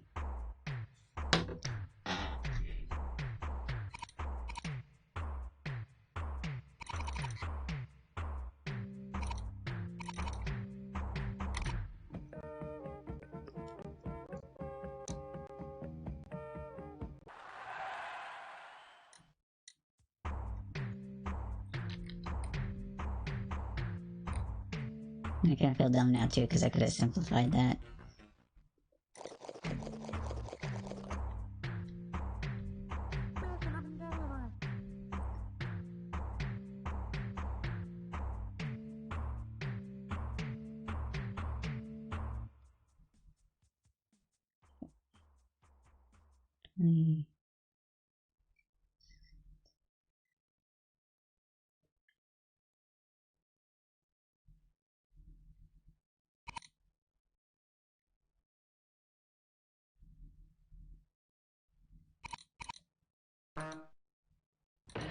Yeah.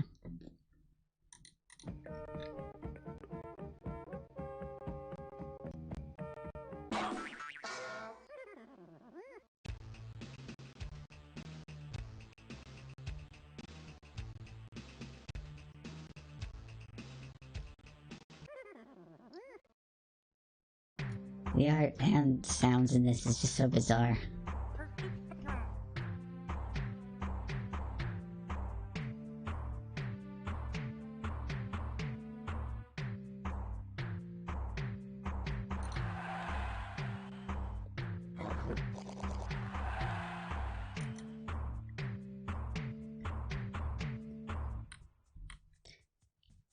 I feel a ton of GIF potential here. I should probably do something about that later.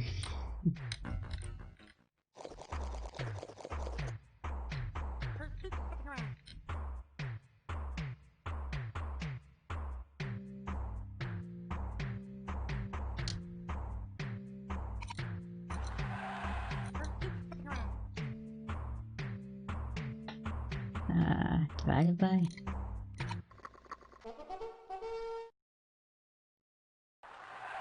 Okay. I would not have expected that to happen.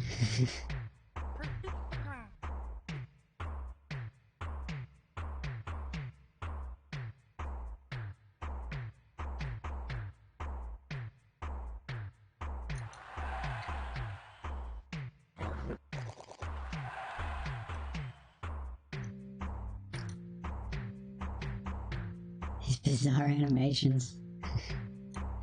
Okay. That's enough of that one. What? No, I don't want to do that. I want out, please. Escape. Okay.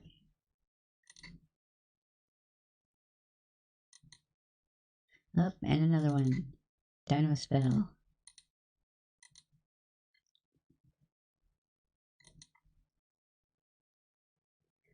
The collection just keeps getting bigger and bigger.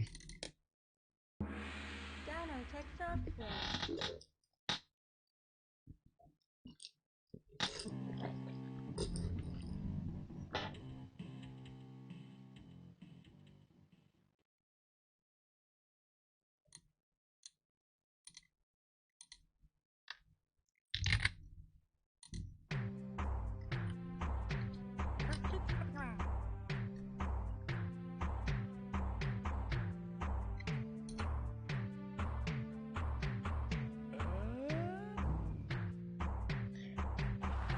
I didn't know dinosaurs could breathe fire.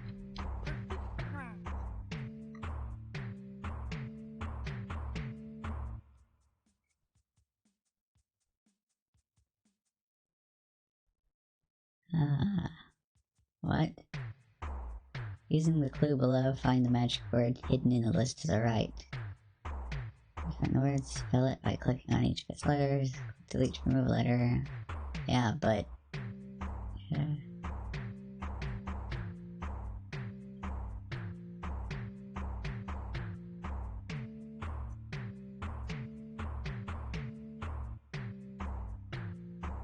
Oh, it just means...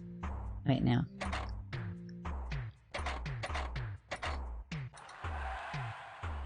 Okay, that's just stupid.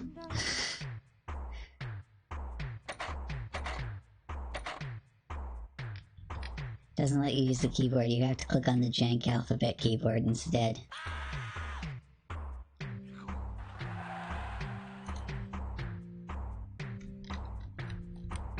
Suppose I don't have like arrow keys to move, like on the or buttons rather, arrow buttons on here for like move up, down, left, and right.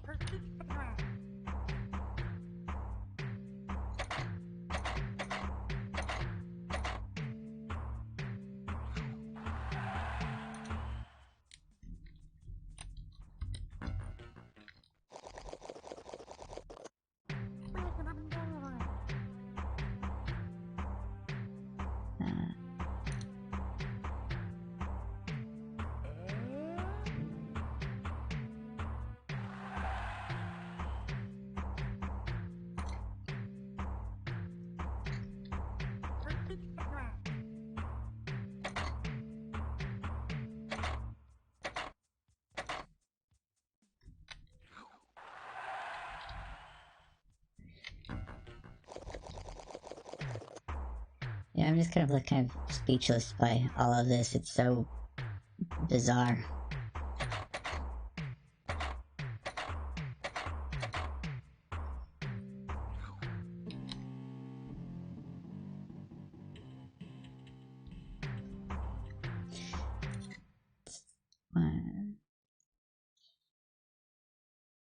So I wonder if there was anybody out there that actually dropped the 80 bucks or whatever for the full collection of all of the Dino games for their kid.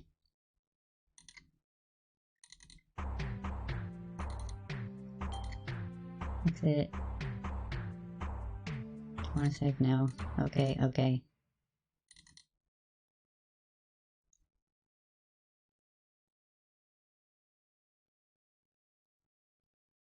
Well, this has certainly been a thing.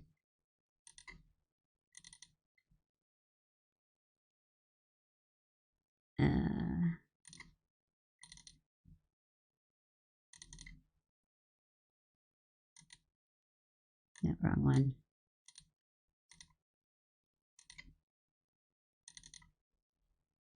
It's a good dino tits one more time though before we move on from this. She blinks at you too. That's yeah.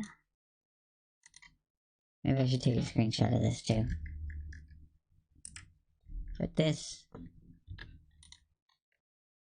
and the image. New file, so I can paste that in. Okay.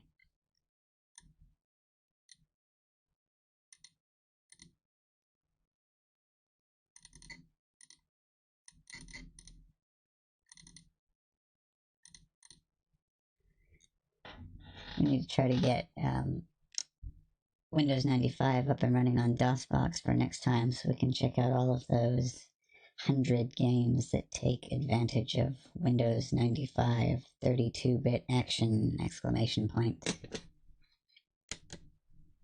Yeah.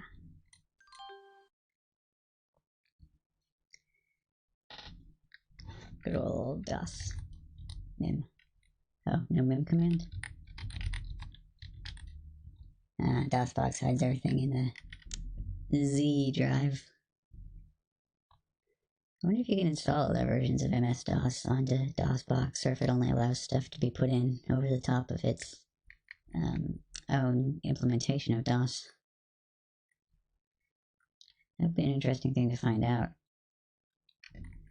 Let's see, EXIT. Okay, and then find my folder to start this up. Connect to chat and change category.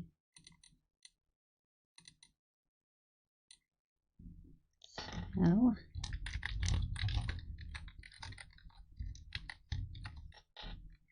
yeah, that, then change this to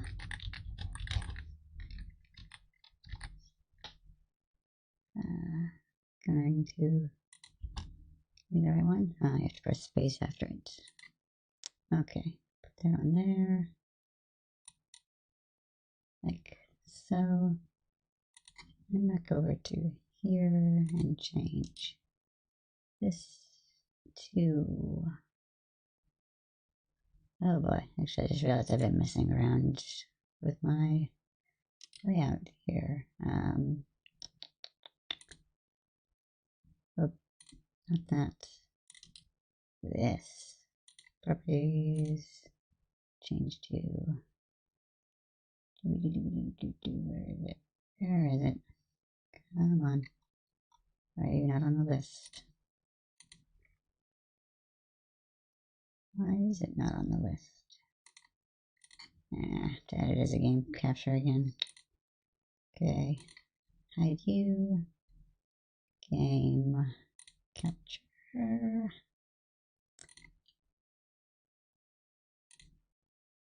Okay, so got you on here. Where did I put it? Put it here. Okay, I want you all the way down here and change you to capture that. Alrighty, almost ready for that. For the time being, I want to, oops, no, that's not alt. Okay, transform, reset, alt.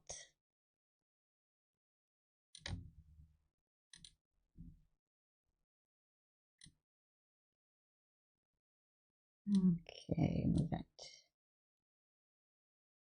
there. Put that.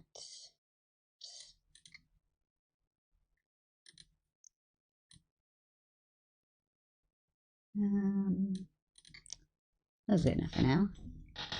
Grab my mouse controller and open the game.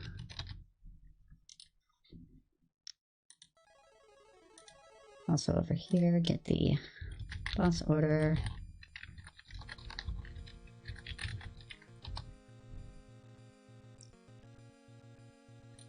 Because I don't need to do that through trial and error.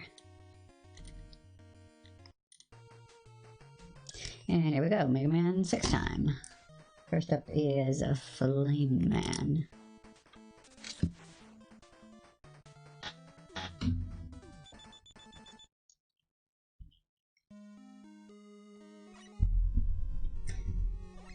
I'm going to remember extremely little about this one as well, because I've also not played it nearly as much over the years as I have 1, 2, and 3.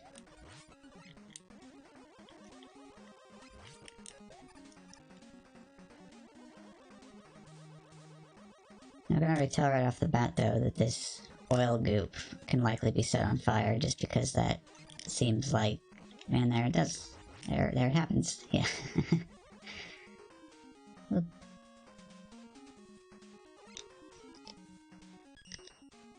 Just checking.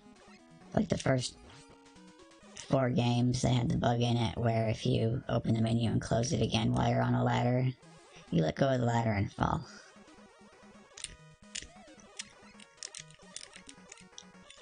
Is this a thing that you can shoot? Oh, okay. Charged shot knocks him over. And then he just kind of dies on impact. Will that light that on fire? No. Oh, okay. Whoop. Well, not like I particularly needed that. This isn't exactly on fire right now.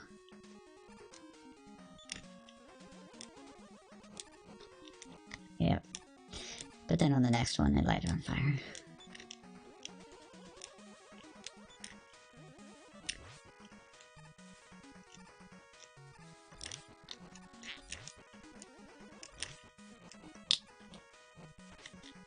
There's another song that sounds familiar, but it's because I've heard OC remixes of it more frequently than I've heard the original song.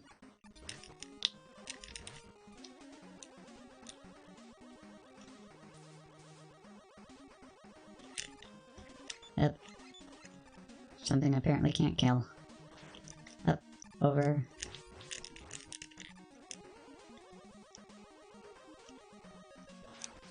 Oh.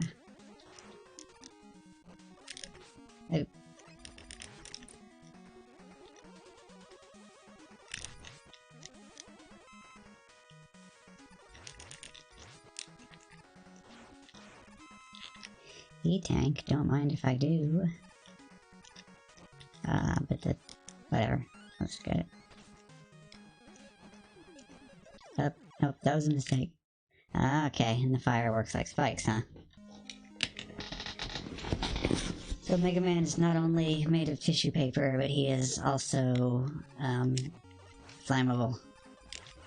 Or actually, no, if he's made of tissue paper, he would also go up in flames very quickly. Well, actually that doesn't make any sense. He's fought plenty of robot masters that have fire powers, so I don't know why this fire would be so much deadlier than any of the other fire. On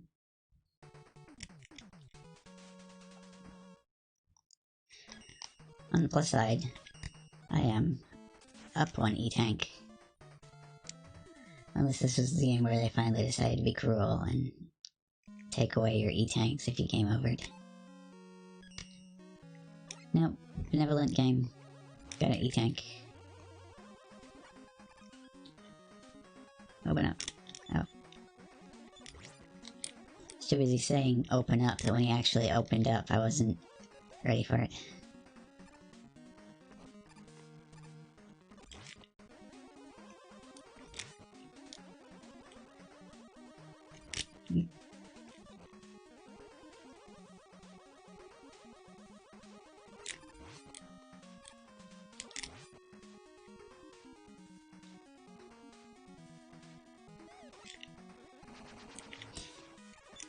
So it was interesting to take a look at all the different sort of textures that they have going on in their tile palette.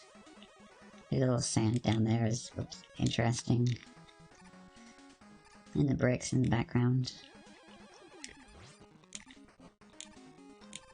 See, I bet that little fire falling down from the thing would probably not kill me at all. Guess Mega Man is just made out of metal that has a melting point that, like, fires like that are okay, but fires like the big pit will just melt you down.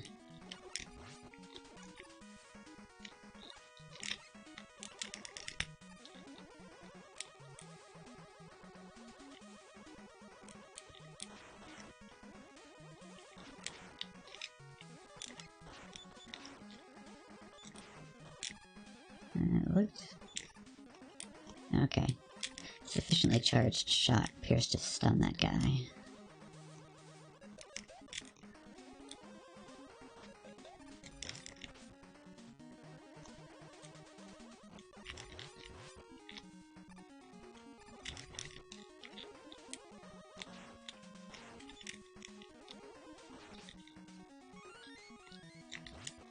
Going up this time.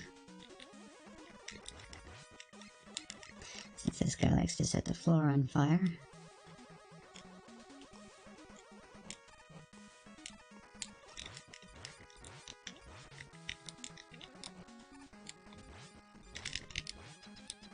Okay. Boss number the first. Here we go.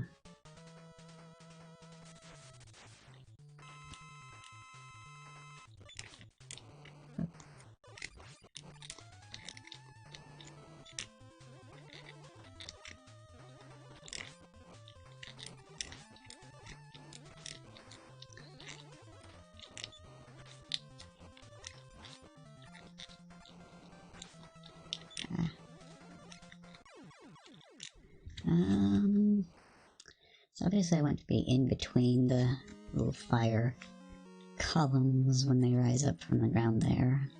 But measuring the distance right is...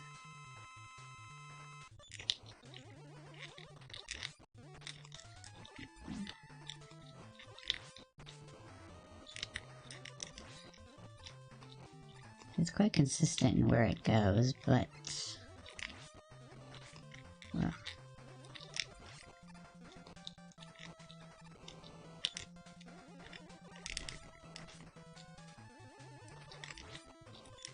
I don't have like anything good to really judge the distance off of for that.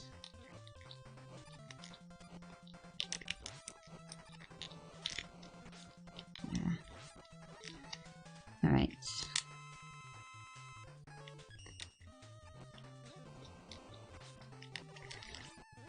Breaking out the E-tanks early, but...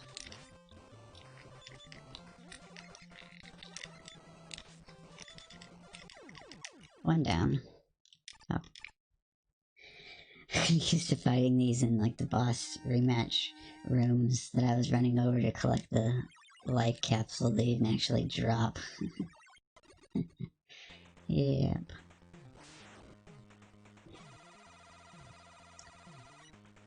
F-Blast and Rush Power Adapter.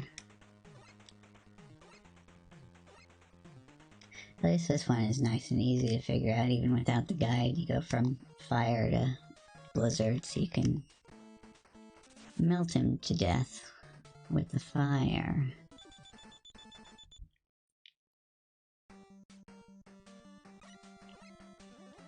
And a nice little snow-covered mountains in the background.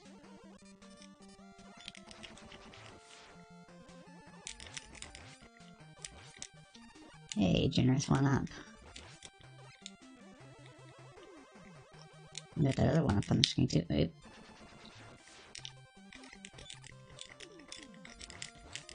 Get rid of these guys that I have plenty of time to think about this.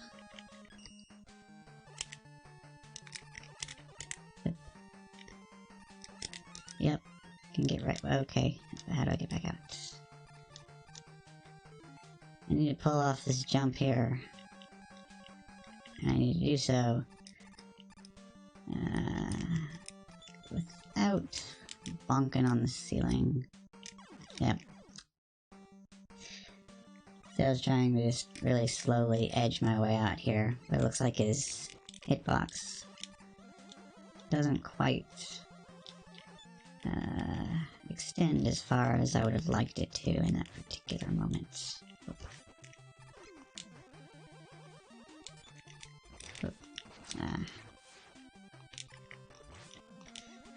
And slippery ice physics level. The only thing on the top path is, or is there, okay, no. The only thing on the top path is a big energy pickup anyway. So, not too big of a loss that I didn't go up there. I'm gonna be missing, like, all the secrets though, because I either don't remember where they are, or I never knew where they are in the first place. Oh hey, those guys got a little upgrade again from 5.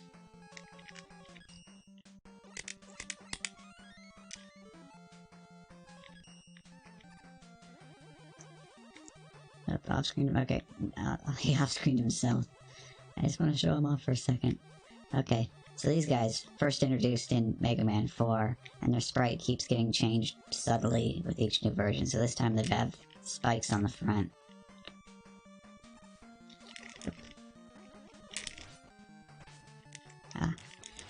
And see, silly me, I figured that that guy was going to patrol back and forth on his little step and not come sliding down into my face.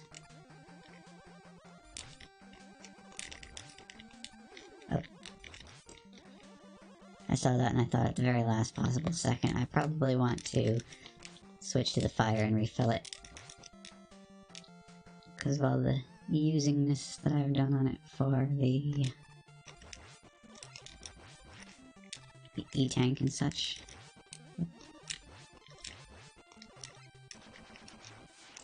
Actually, this is suspicious. Fire right, or ice, okay, no, I guess not. See, this looks like you ought to be able to melt that and go into someplace with secrets.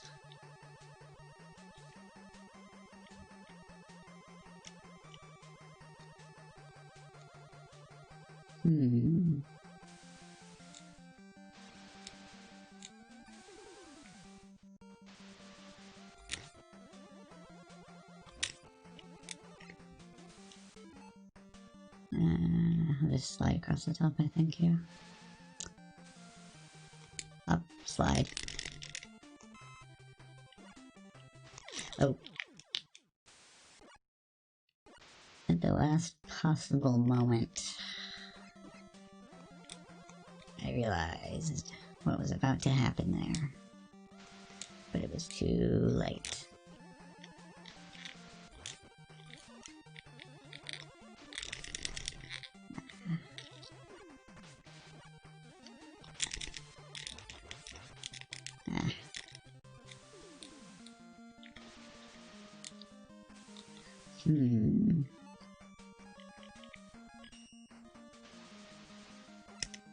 No, again.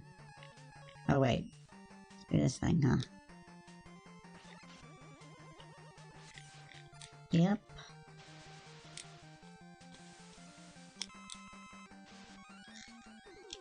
Another E-tank. Not bad.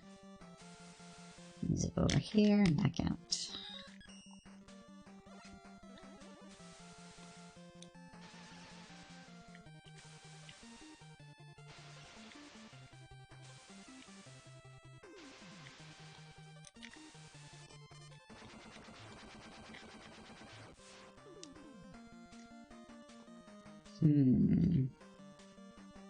Let's see something like this. I get suspicious.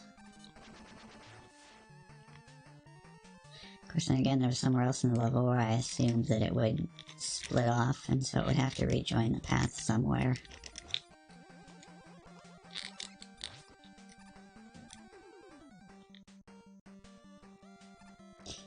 Oh boy.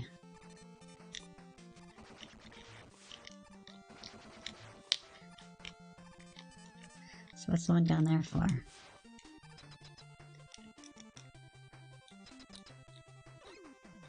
Ah, well, time for boss number the second.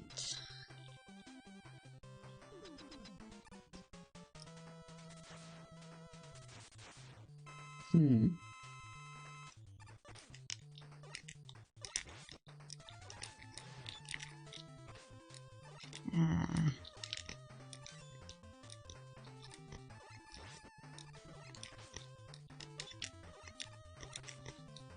Okay, what?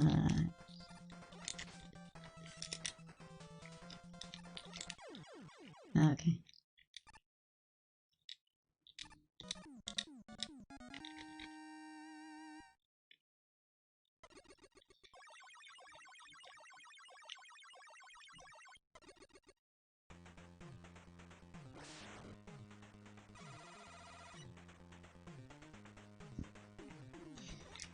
And this is one where they finally started demonstrating the weapons.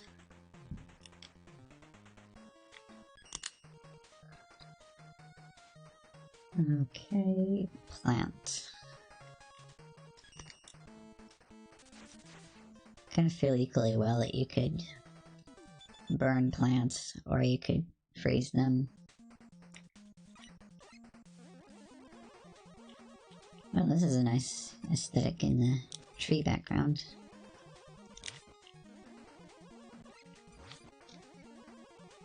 Feels like a improved version of Woodman's level. Oop. And we know how to deal with blocks with cracks in them. Oops. Can't slide with this because it's too bulky. But that doesn't stop me from trying. Even when it doesn't do anything.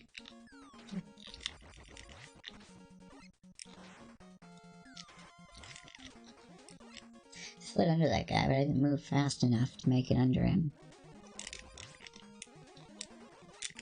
Okay.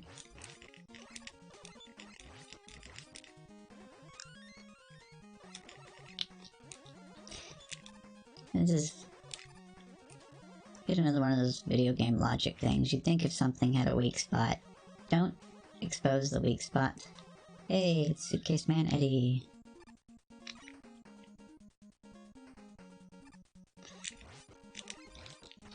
Hey, raster scrolling background boss.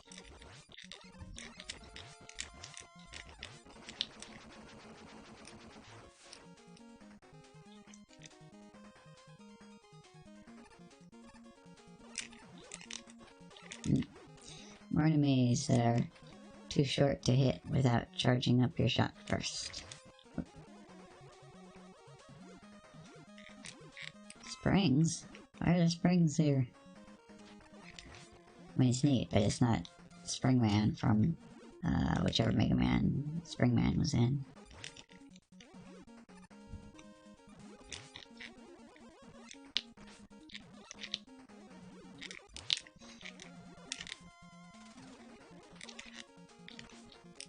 Get distracted by the shinies here, and it's not even the right kind of shiny. I'm already full on all my weapon energy.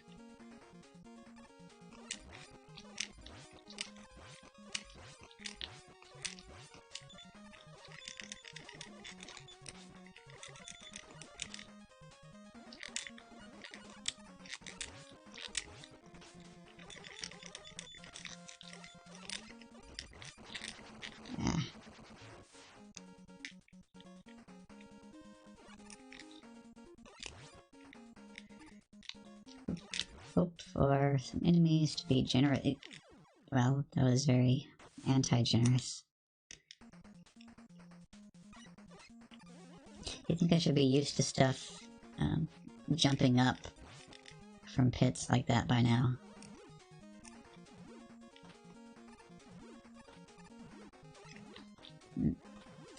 That's mean too. They jump over their shots.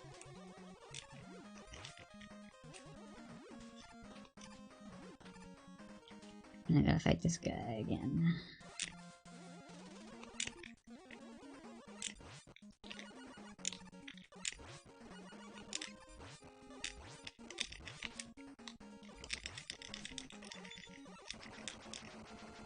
You just like can't send him back at a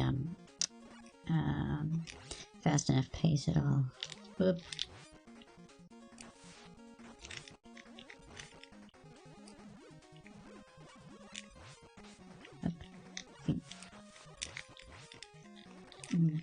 That one in particular, you get your jump just right.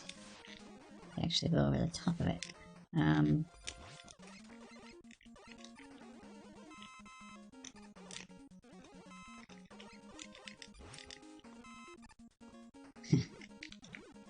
That is actually interesting.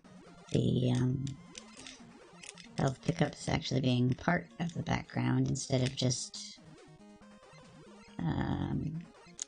separate sprites. They're just kind of there. Oop.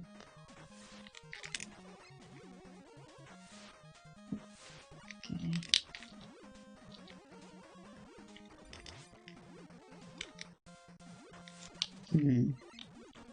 Got ones that are too high to reach. So you have the jet adapter, you can make it to those, but you're not supposed to have that yet by this level, are you? Yeah.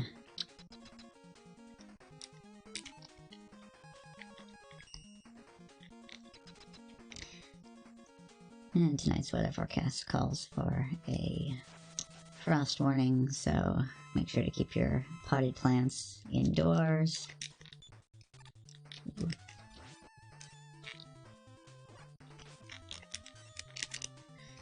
And this marks yet another Robot Master with a shield like this.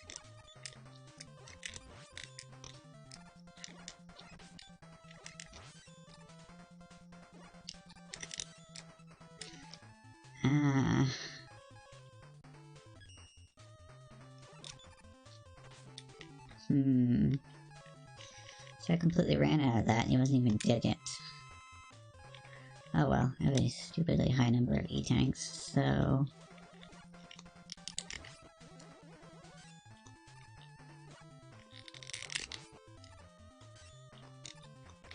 Ah.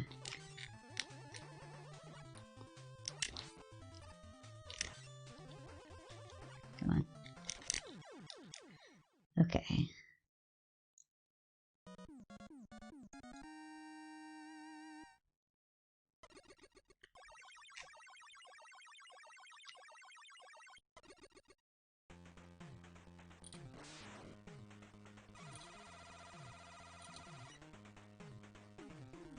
Ooh.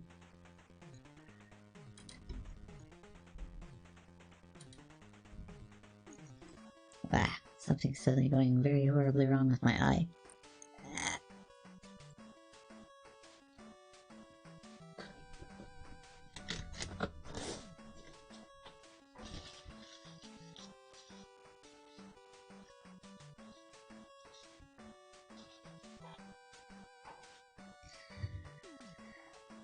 Okay, that's better, I think.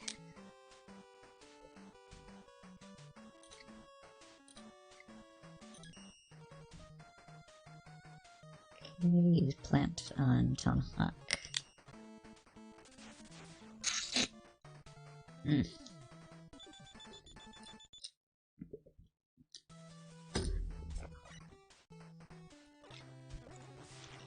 Hey, parallax scrolling. Not overlapping parallax scrolling, but still parallax.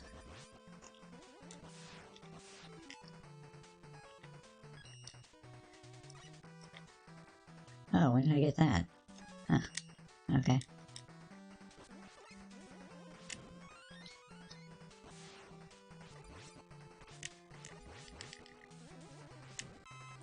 Any goodies inside these other cracked barrels that would not be particularly good for holding in a whole lot of anything?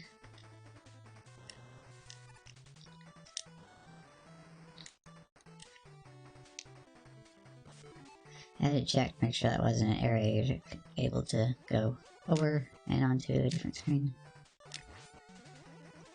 So I know there's gonna be secret stuff hidden at some point. Ooh. Over and up.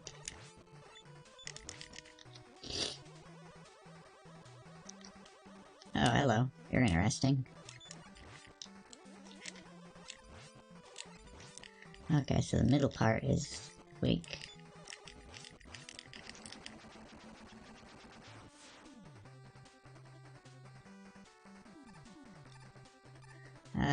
Suspicious. Whoa.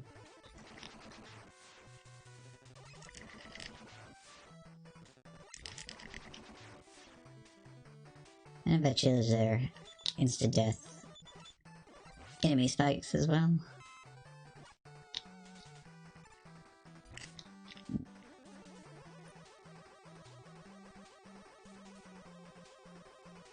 Another visit from Suitcase Man Eddie. Oh, that's nice. And we have accessible secret up here. Yes.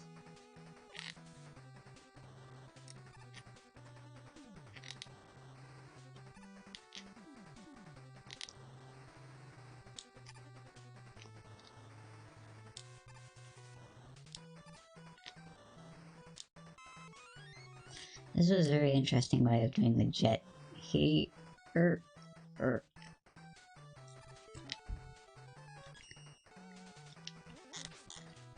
Well, hopefully there wasn't anything on that other screen.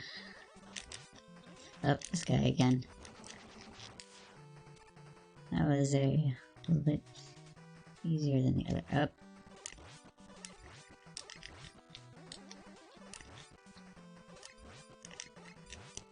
And a slightly harder version of this mid-boss.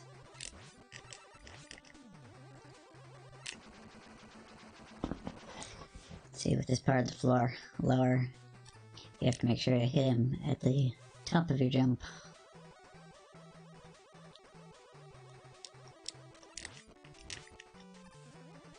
Bottom path is extremely dangerous. I bet you there's goodies down there.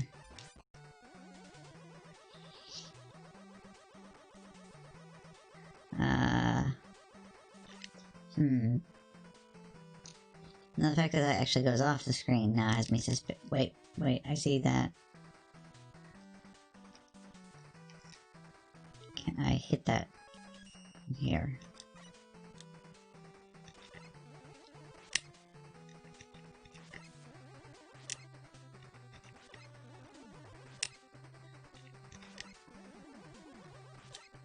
Okay, well that's as close as I can get to that, I think, so that is probably intended to be visited from the other direction.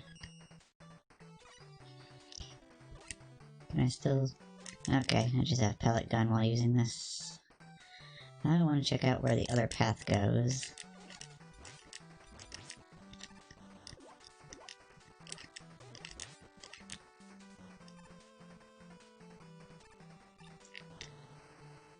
That's nice, so that first guy off-screened himself for me.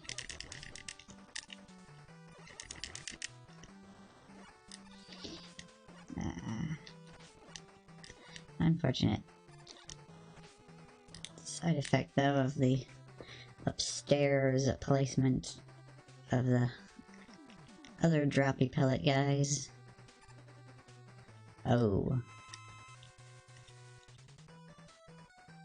I vaguely remember this now. There's two different paths to the boss room. One of them is the real boss, and the other one's the fake boss. Okay, well still... plants, either way.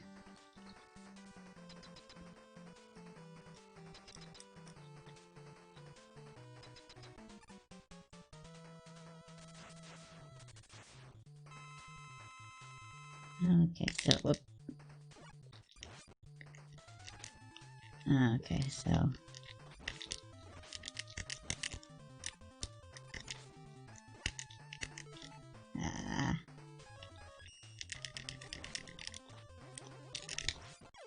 No. Well, that was great.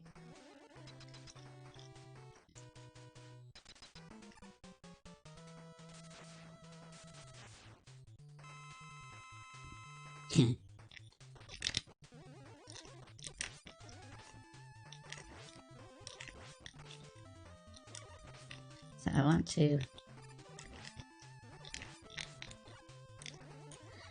to dodge this stuff, but it is... Whoop. Well, I still have more energy tanks than I know what to do with at this point, so...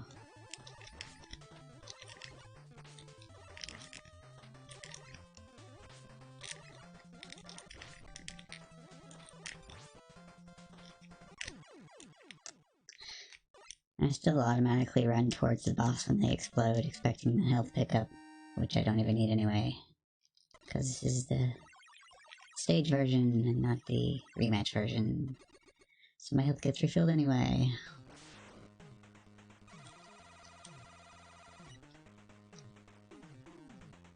Tomahawk to Yamato.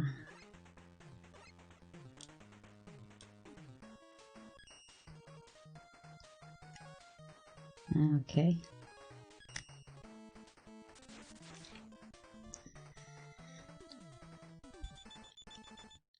So that's where the B part is. I need to keep an eye out. There's probably more alternate boss rooms coming up here. Up. Try to be sneaky, but I see that.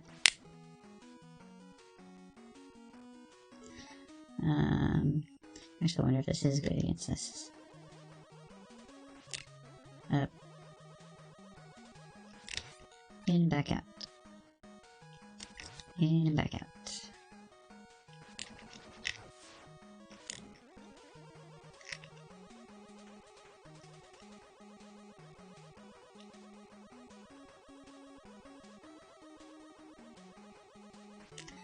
Yeah, another full screen boss.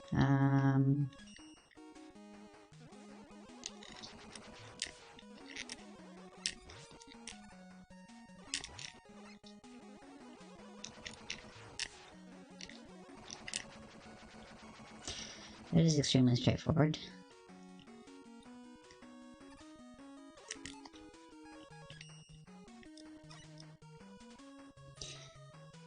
I wonder why they decided that they need so many E-tanks in this sequel.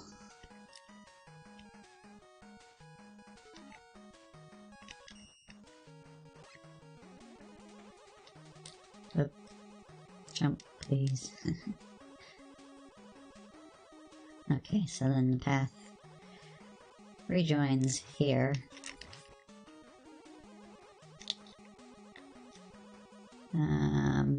Okay. Branching path, it takes a thing, and I have the thing. I'm gonna go up.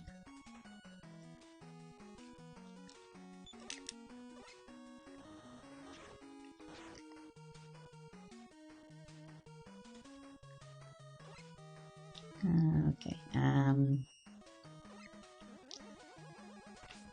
oops.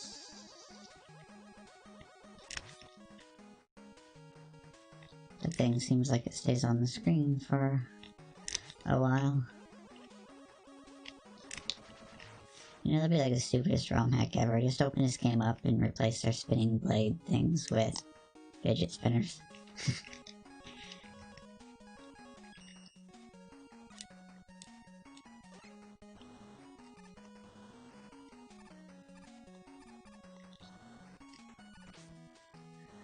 Okay, this is gonna be the alternate fight, so I'm gonna get the letter.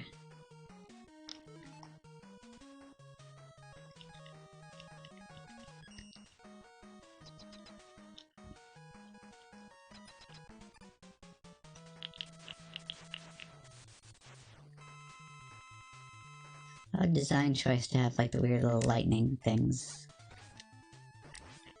when they're coming onto the screen. Oop.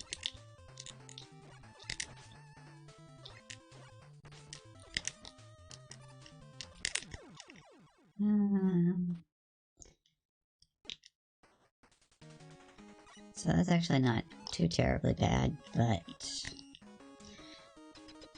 the dodginess. He seems to be a little bit more clever than I am.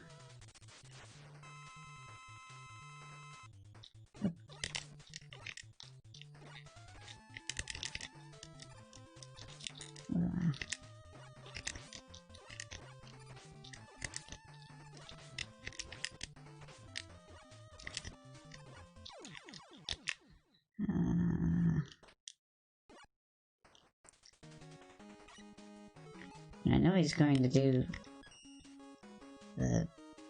This is like the two different types of attacks. There's one where it shoots the 3 down, and the other one where it shoots the other thing forward. So I'll be able to jump over that when he does... Yeah. Whoop. This is really kind of funny the way he just runs back over there to pick up his thingy after. Okay. So even after messing that up multiple times in a row, I still had enough weapon energy to finish him off.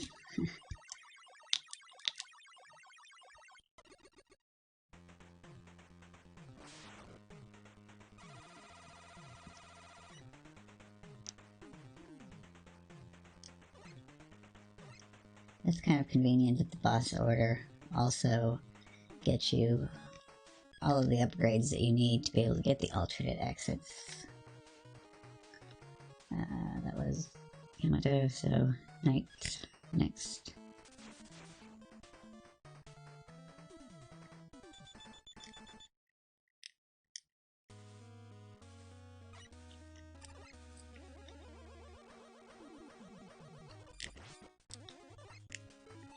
This is like the little things that you can hang from in DuckTales too. Pow.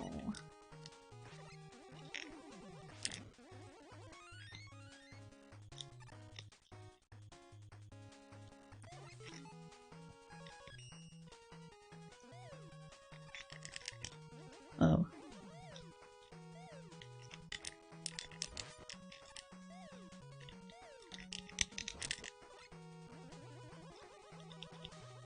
That's different. Oh. This is dipping, okay, this does not dip into the floor, it just...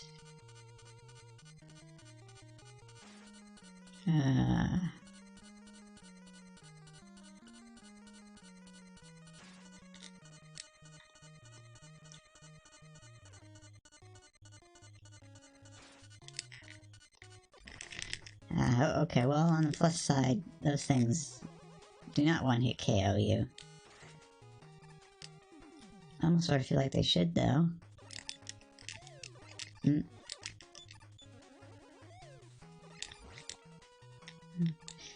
Just out of curiosity. Okay. Let's see if it would have scrolled back to the previous screen and respawned that thing if I held the button at the wrong time. Hooray for through the walls shots. Okay.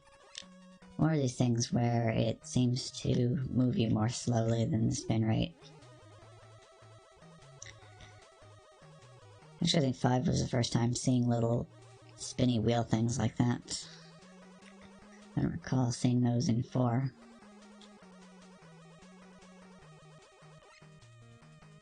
Now why do we have a little dip in the floor here?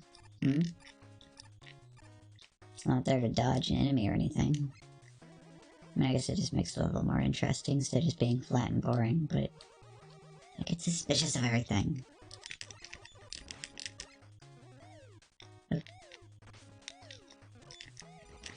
Another place where Mega Man 1 would have killed me.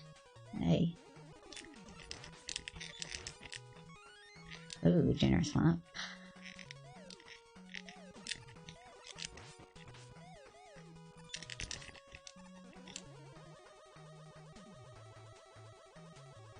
Another visit from Suitcase Man Eddie was just what I needed.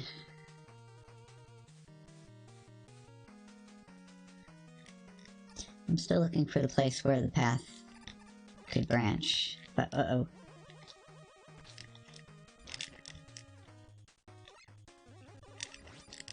So if you don't shoot those guys, they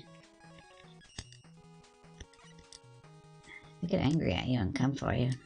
They want blood. Or odor oil on their teeth, I guess. Didn't really have, like,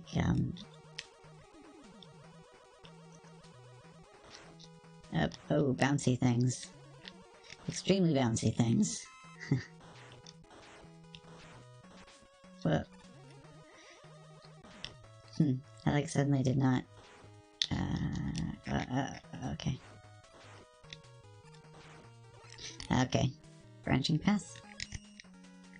Or just goodies?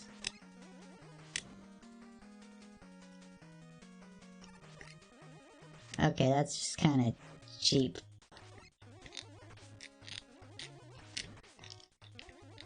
The fake boss room and the real boss room are right on top of each other. Got 2 extra lives, so... Yamato...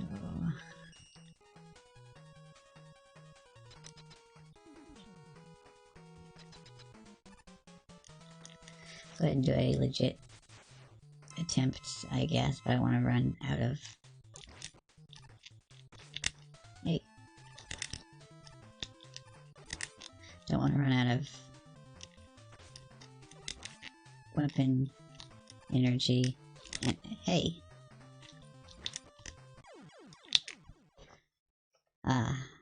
This weapon energy is cheap. Doesn't take off huge chunks of it to use like some of the other ones do.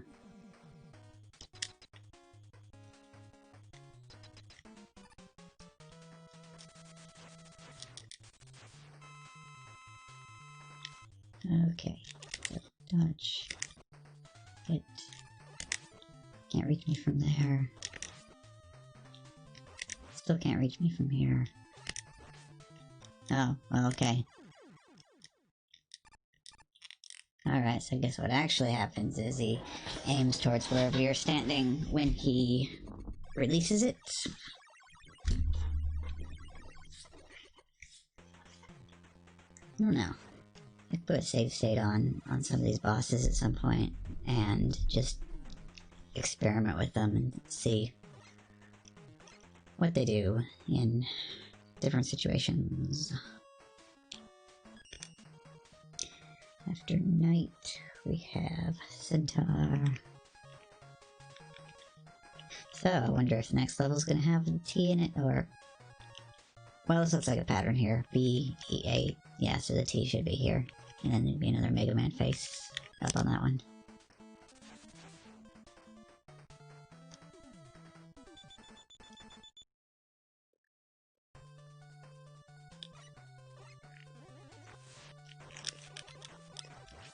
And I suddenly didn't know whether that thing said day battery or dry battery. Oh. Fish are not dangerous if they land in the water.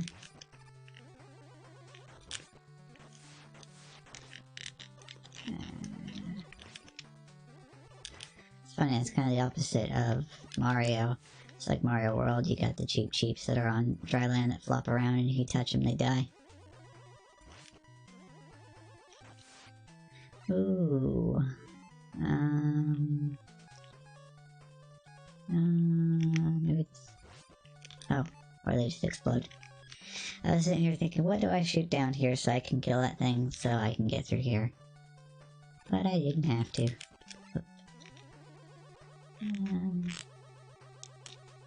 Timing.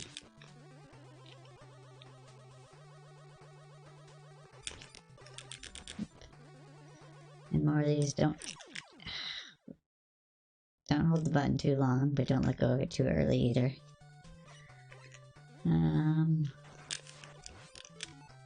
Lives, 0.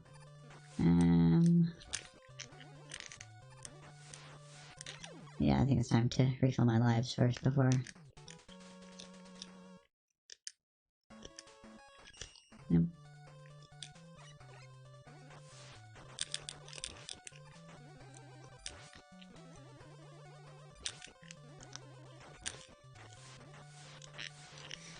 Interesting designs on everything, you know, like weird little pelican helicopter things.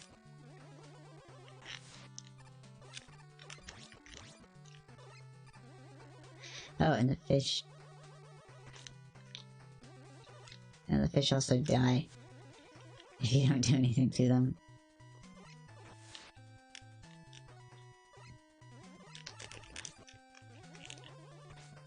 Bad timing that time.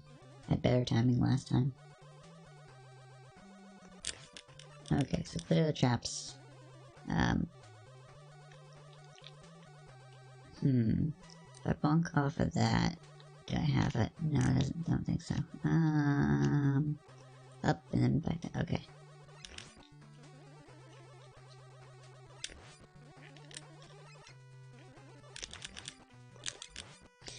It's like, don't hold the button too long is one of the things that I dislike about the underwater levels. Okay. No.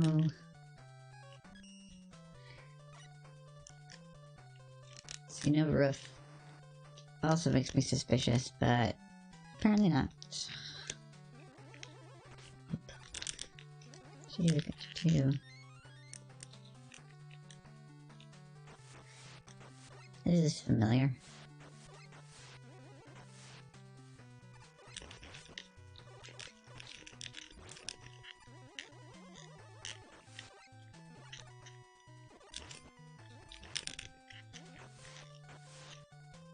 Okay.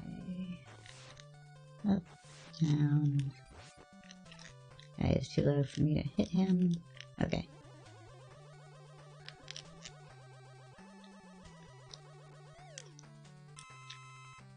I pick up.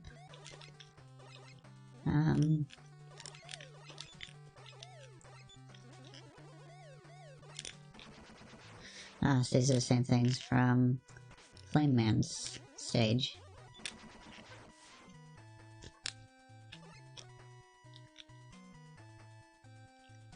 And another visit from Suitcase Man.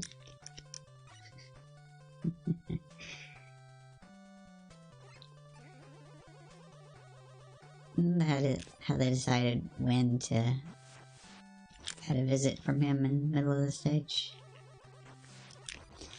They just get the least skilled player to play the level, and however far he got to and lost a life, to be like, okay, let's put the suitcase right here.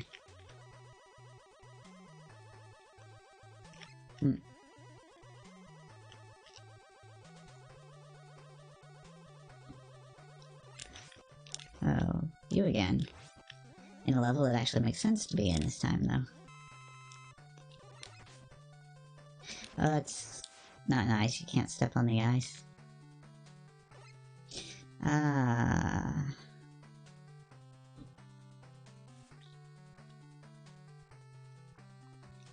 Well, this one needs Jet to get to, so it must be the real one.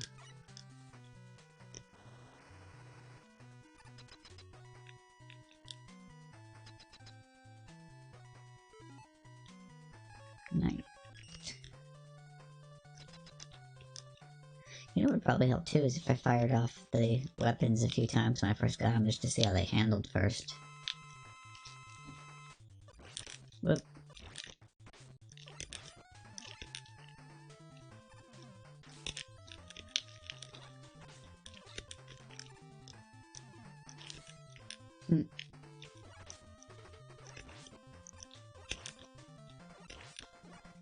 So you've got all the parts I hate about Brightman. But your weakness still kills you dead, so... no problem.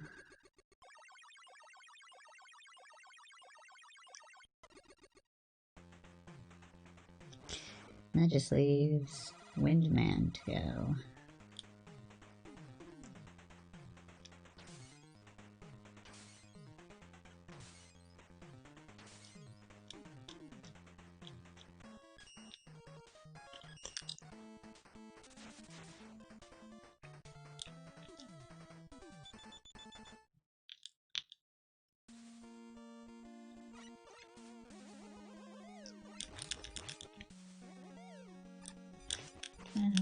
Not sure if this is the second appearance of these in this game or not. Oh.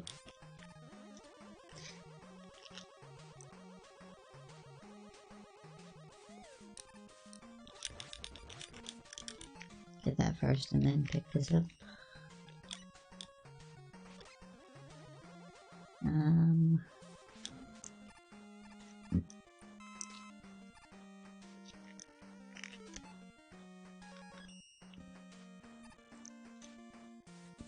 This is a really good song.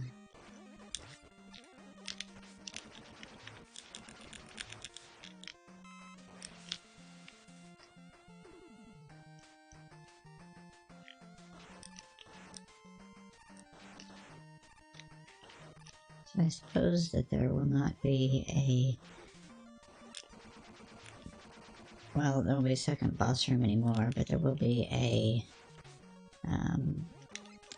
there can be a branching path for goodies, but... Alright, how... Probably supposed to switch to a special weapon there. Oops. Okay. Another question. Can the fans blow you all the way up into the spikes? I'd have to assume so. Oh yeah, easy things.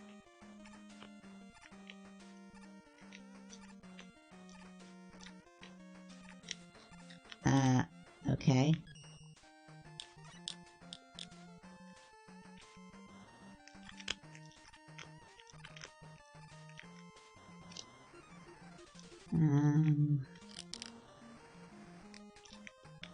For a second so I can fill it up again and whoop. There we go.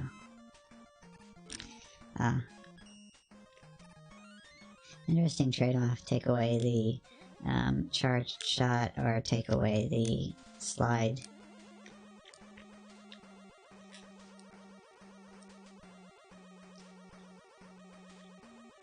It is neat instead of just like constantly adding powers together.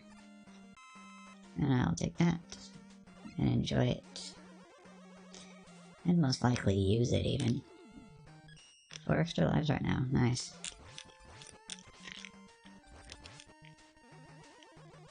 So again, it doesn't feel good to be shooting cute looking, well, I'd say cute, Nice Eye's face. Those eyes are pretty, murderous looking.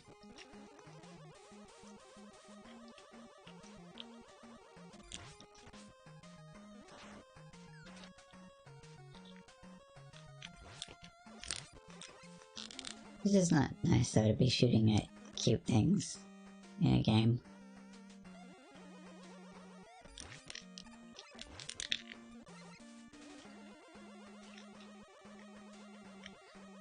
But then again, it's pretty funny too having games where you shoot cute things and they like explode with blood splatters all over the place. Nuts. Would have been far better in the situation to get hit by the thing that he was shooting at me.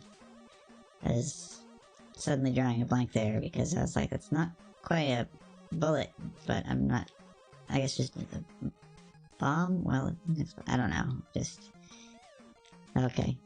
Actually, it is kind of a pellet of sorts. Oh wait, that probably, yeah. Let's go rush in and go for it, I think.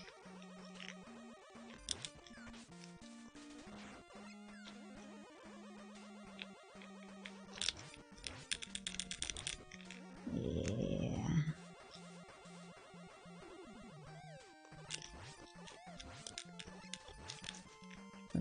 More blastings of Panda.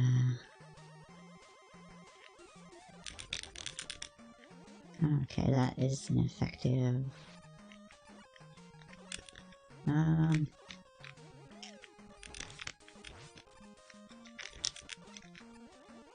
Yeah, it worked.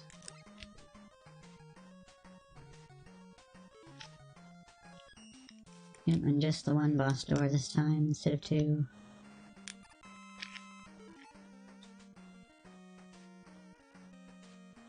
And I get the feeling too that there must be a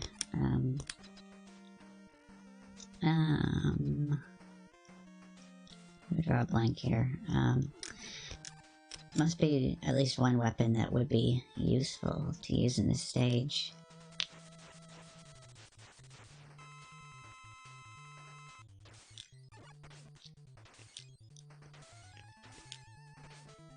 Oh, he's got iframes.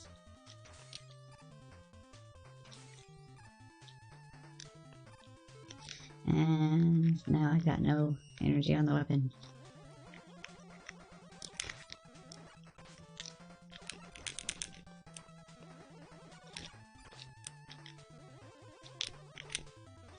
Nope, nope. Okay.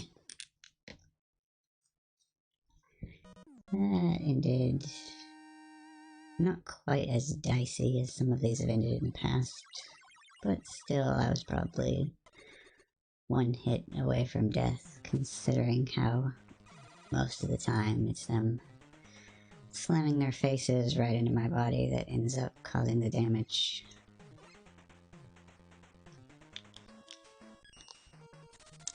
But there we go. On to Not Skull Castle, Stage 1.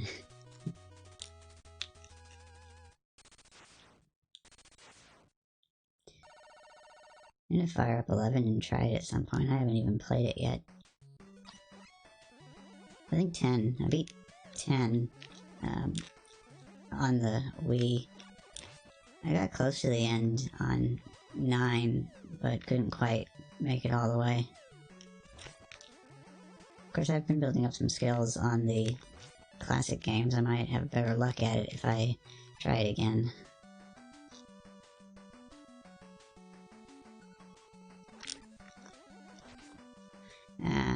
Stun on that wore off a little bit sooner than I would have liked. Okay, can't reach that guy. So...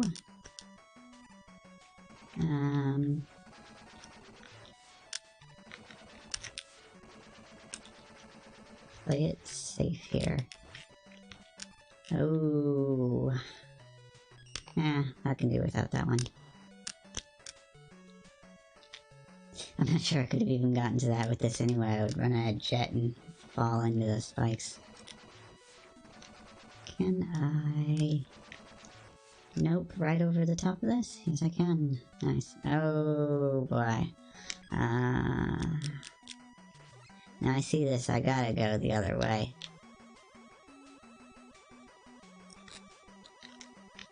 Oop. Come on. Can I... Oh... Can I just... No, I cannot. Huh.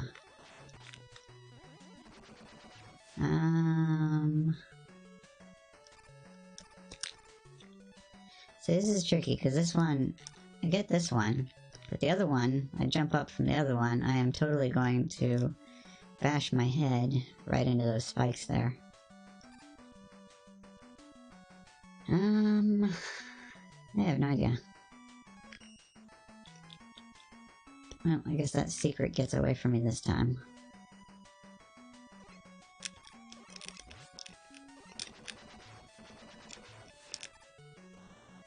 Whoa.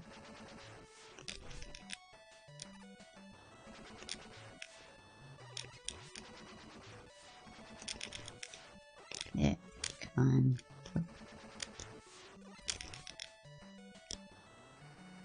Yeah, the timing on that was a bit annoying.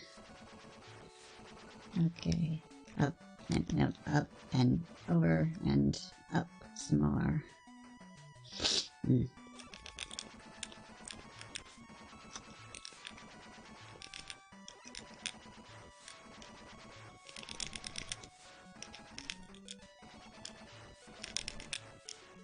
So I feel like that wouldn't be so bad if I could actually combine jet with charged shot for some reason. Actually, possibly just because of the larger hitbox on the larger charged shot.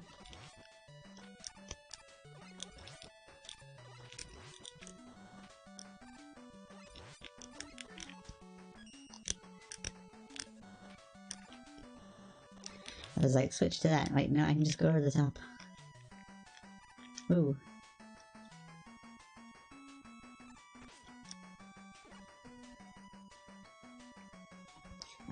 Okay, so that's where you come back. That's interesting that it actually lets you go underneath like that.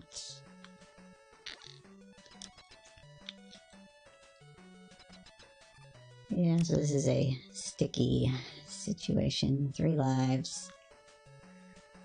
More energy tanks than I would hopefully ever need, but...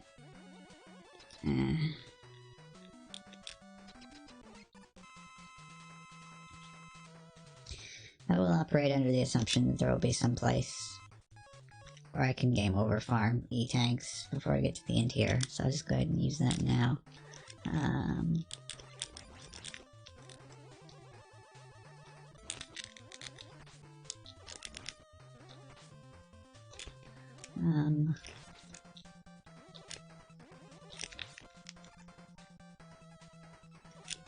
This is quite bizarre.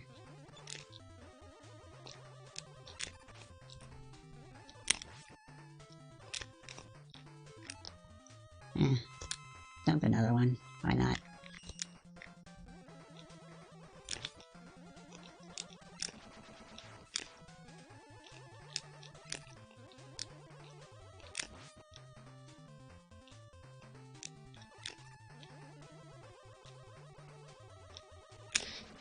Of course, I popped that second E-tank and finish off the rest of the fight without taking another hit. Oh well.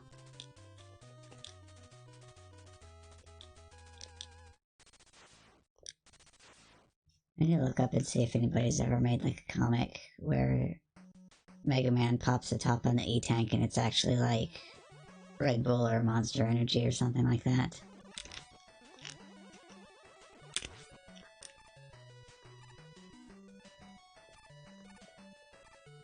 Whoop.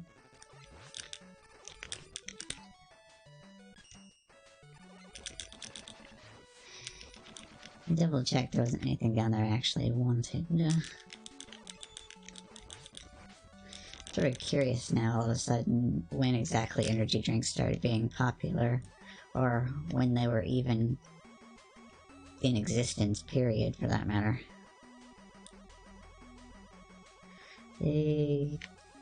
Yep. I was like, those are gonna fall. I tested it, and my assumption there was correct. Okay, so they give you one section of falling platform without any other threats to get you used to the idea. And the next screen is probably going to have falling platforms and hazards at the same time. And here's where they train you so you know that the yellow and black stripes mean you're gonna fall. So that way when you get to this one, you don't fall down the pit there.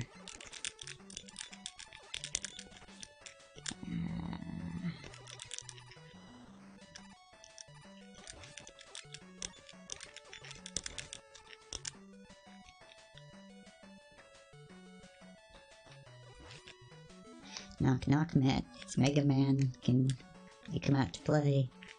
So I can shoot you right in your face.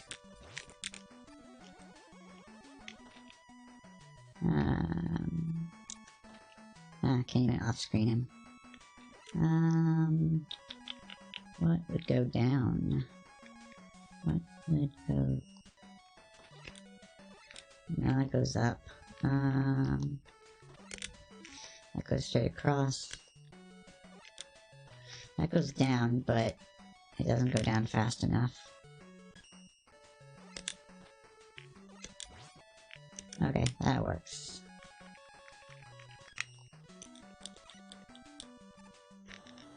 Jet, cause play it safe. Oh.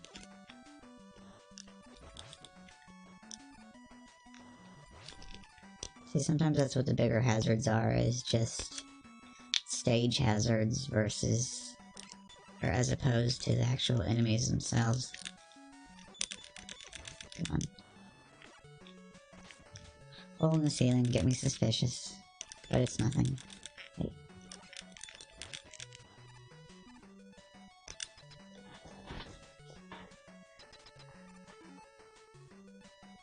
Okay, and 3 lives still, 5 tanks. Eh. Go for it. Eat the tank. Eat all the tanks. Uh...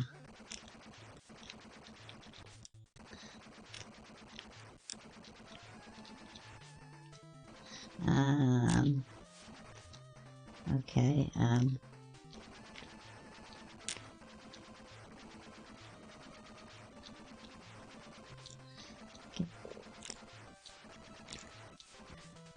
Alright, what is the... Okay, if you're far away, he comes down. When you get close to him, he moves up.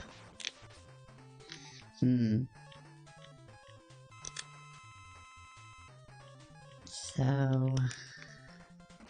No, that was the one that went down, which... I just used it. Yeah, this one. And that can... I think that can cause damage to it.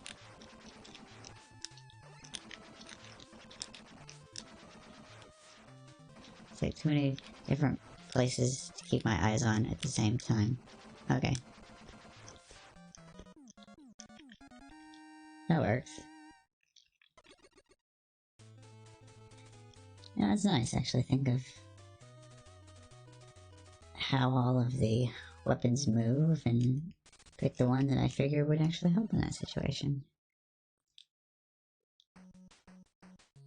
I never did like any experimenting whatsoever when I was a kid. I just shoot at it with the Buster and have my Game Genie code on and not even have to figure things out. Okay.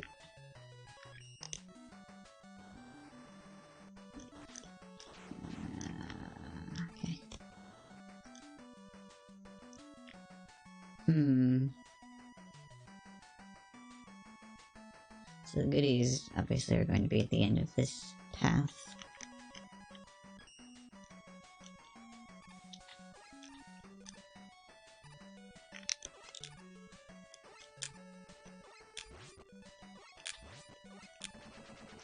Okay, that works. For a moment here, I actually wasn't even sure because of the way the sound was on like the first couple of hits. Oh, yeah. Okay then.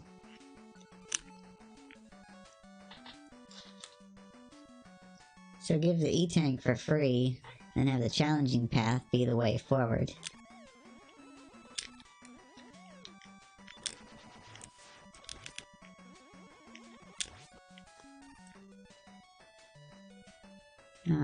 Okay.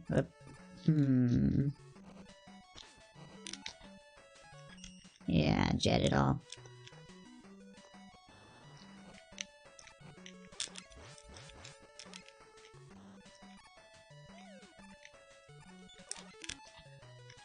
And of course switch back because you don't got your charged shots for that. Got the fire guys here, but no oil pits. Of course, maybe that's just letting me know that there's going to be oil pits in the not too distant future.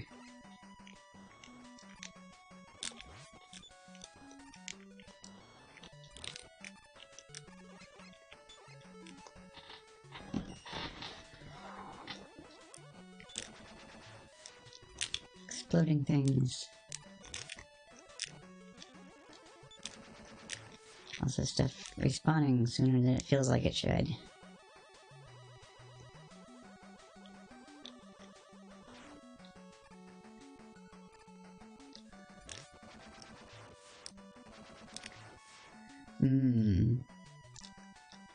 So 3 of those guys down the bottom path, and we get something? Okay, so there's literally no reason to take the bottom path.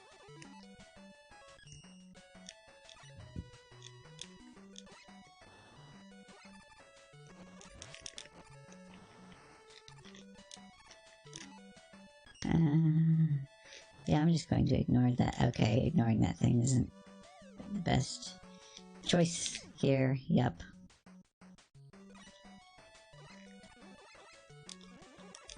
So I definitely want to clear all of the obstacles out along the way.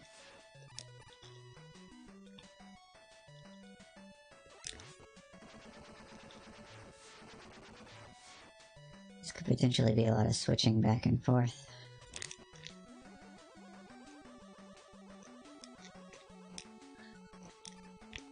Yeah, definitely some switching involved here. Dip. Up and over. Switch. So I can blow them up. Then blow. Well, it's going to blow up in order, but... Oh, you don't even jump, you just shoot the fully charged shot. Oh.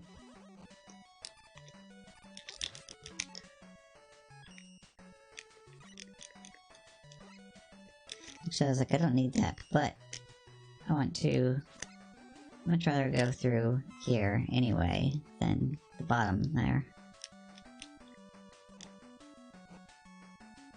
Yep.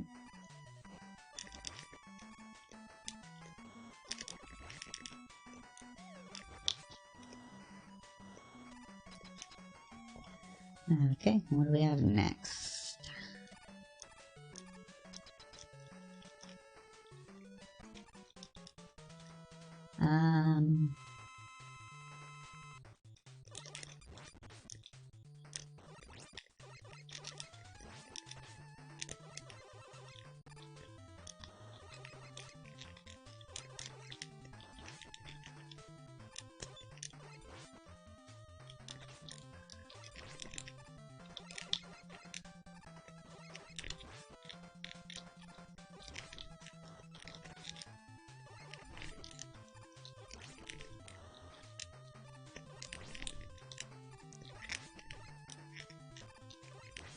The fact that this boss specifically is a Met, I feel like is a clue, other than the fact that the game is titled Mega Man, that Dr. Wily is actually going to be the real final boss and not Mr. X.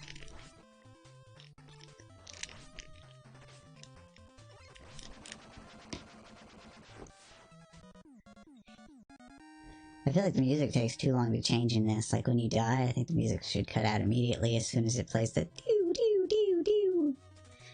When you beat the boss, it should also cut out the music immediately.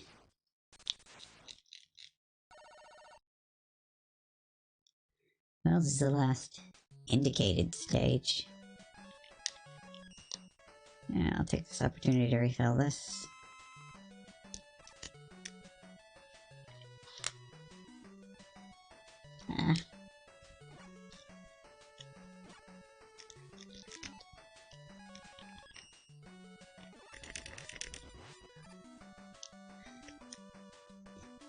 Still constantly going for the shinies. I'm like, oh, my health's full. I better pick up that energy capsule. Ah, another one of these.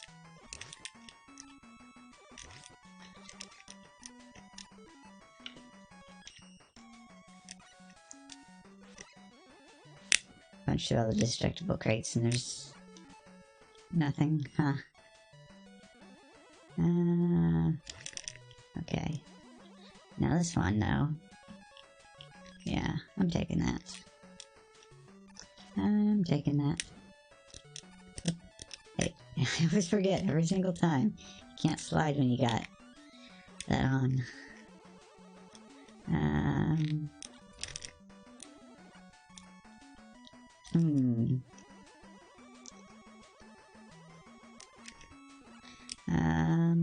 Whoa.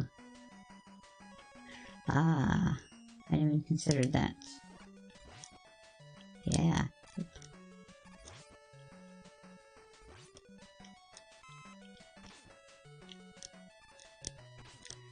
It's funny seeing those things. I was like, oh, wait a minute, that kind of looks like...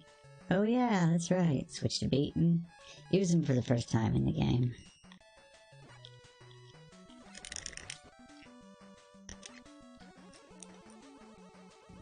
I didn't get beat during the playthrough of 4.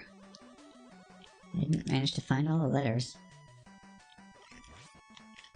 It's like 6 is a lot more obvious with that kind of thing. You're just like, oh, there's 2 boss exits. Which one do I take?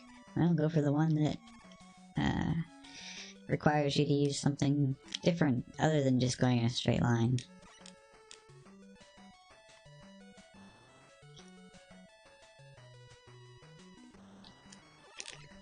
Whoa.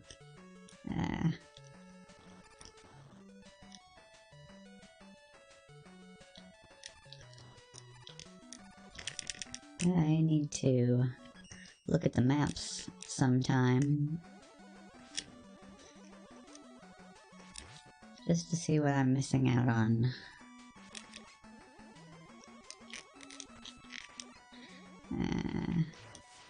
The thing kinda doesn't go far enough off of the path in the way I would prefer it to. I'm just waiting for that to explode. Yep, problem solved. Same deal here. See, if it would get away from the wall, I could go down there and I could punch its face in. But since it wants to be so close, just let him take care of himself.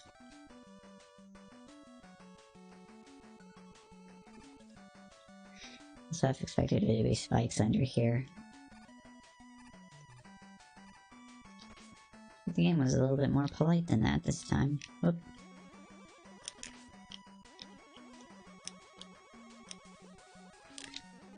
Hey. Alright, good.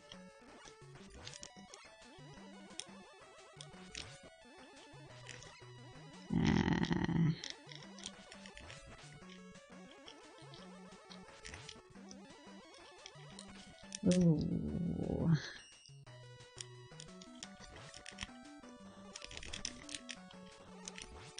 Don't die, you die. Aww.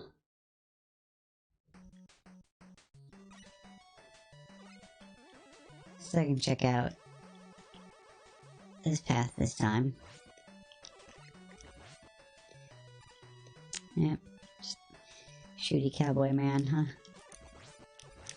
Shooty cowboy men, even.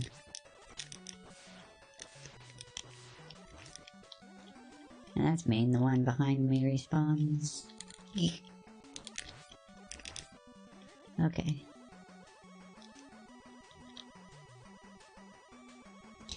Back to this room again.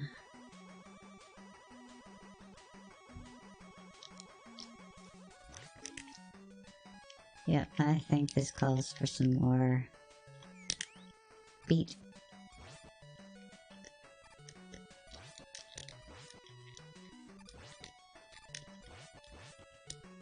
Ah, ran out of energy.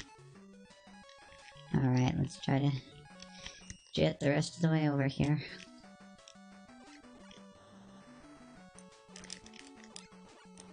Come on. Up, over, in. Okay, I'm in. That's all that matters. That menu took a really long time, it felt like.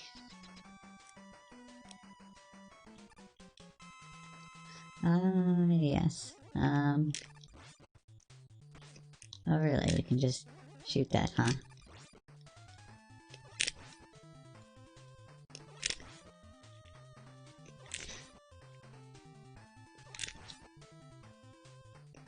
These like first stages are always easy.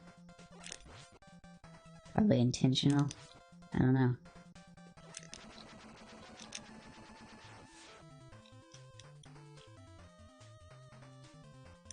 My scheme for world domination has failed, but I still have enough power to destroy you.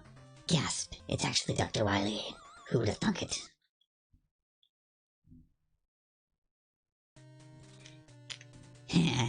Hello, Jay. Yep, it's always Dr. Wily. The fact that the title of the game is Mega Man is kind of the biggest spoiler of all, though.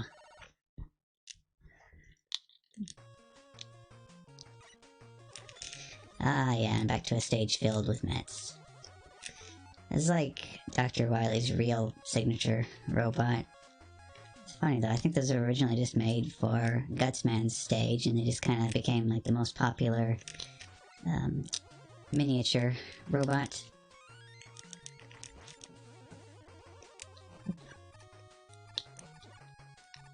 Ooh, okay, let's take care of the hazards one at a time here. One at a time. Kinda odd though, but I guess it's good robot reuse, but it feels like the little guys that spit fire out ought to be in a room with oil in it, like they were in the first stage that we used in. Come on. Open up. Okay.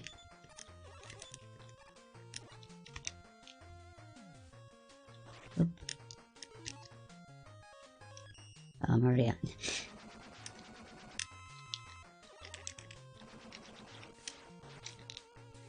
It's funny, I was like, okay, I'm gonna switch to jet. Oh wait, I'm already on jet.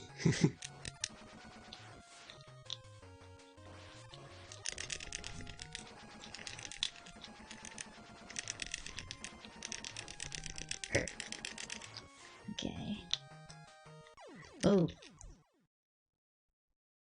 Alright, so I want to land on the thing and do the little jumpy maneuver there.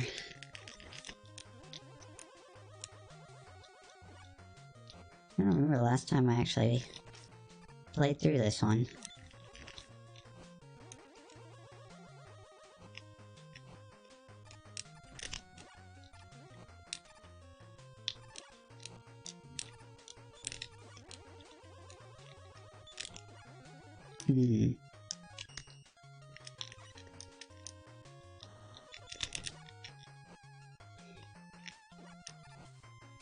Come on. Open up so I can shoot you.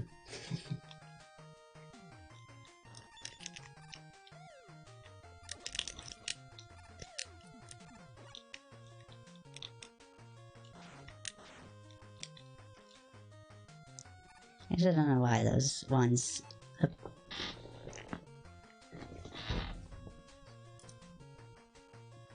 Wait, what?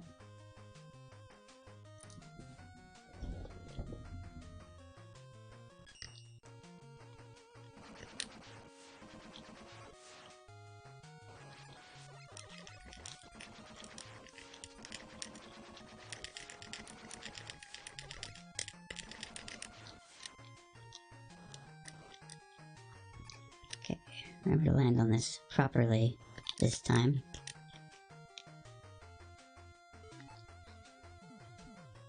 And I was suddenly not paying attention there. Let's see if... No.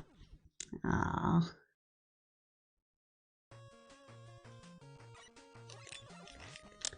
Oh well, every lost life is another chance to practice the first part of the level again.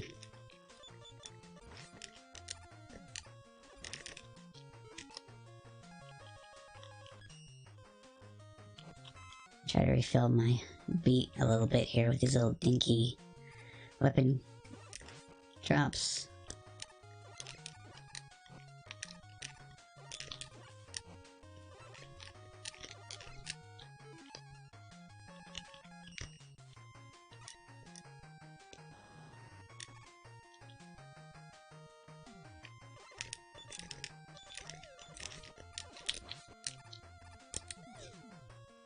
So I don't know why those guys with the little shields on the front just suddenly makes me think of like Dark Helmet from Spaceballs. Like when he flips his little helmet up.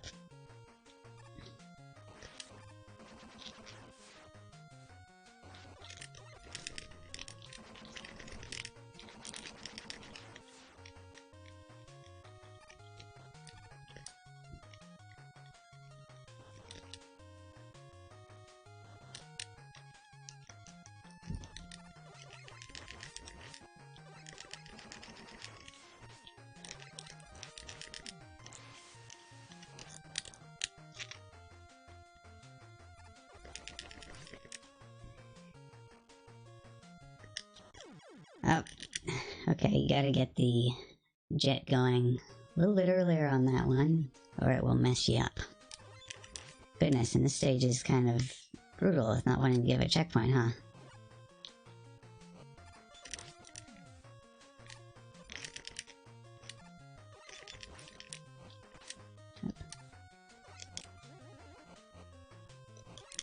Oh wait, I'm up here.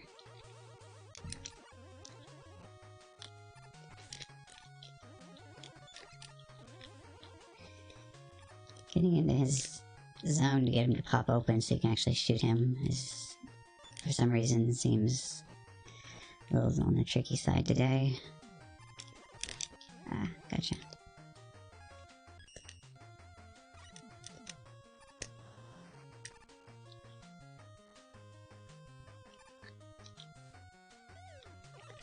Although at the moment, the most important part is to not goldfish memory this part down here.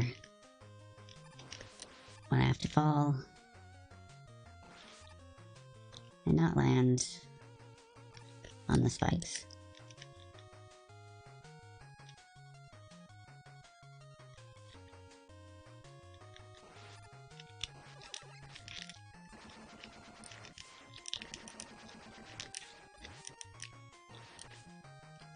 Actually, that's probably a good strat too, just get hit so you get the iframes on the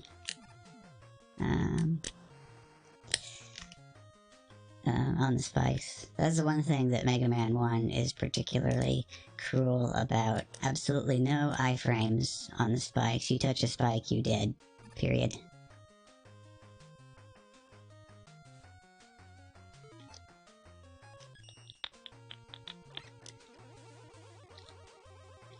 I always get paranoid every time I see holes in the ceiling. I'm like, okay, is that where I'm supposed to drop down back in after finding a secret?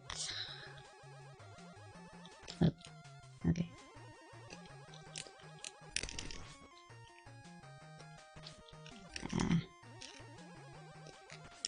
I keep forgetting that these things move so slowly.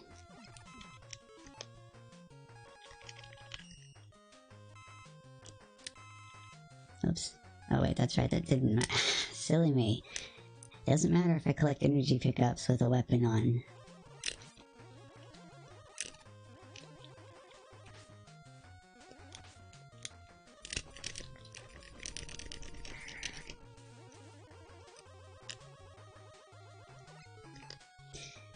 Actually, shouldn't these games have, like, the energy balancing, thing in them yet? Or is that, like, not until 7?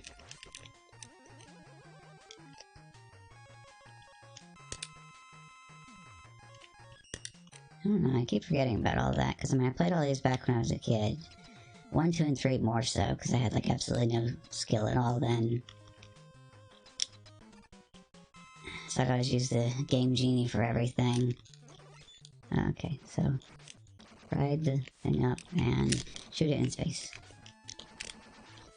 And preferably without getting hit with the fireballs. Oop. Yeah, leap right into the fireball, that's what makes sense in this situation. Oop. Oop.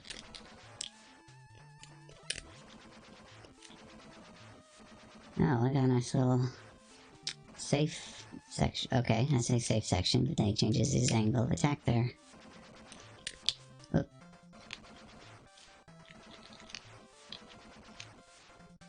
Saw that one coming that time. I'm like, nope, right off the side of the platform. Okay, can I pull this off? Yes. Right on.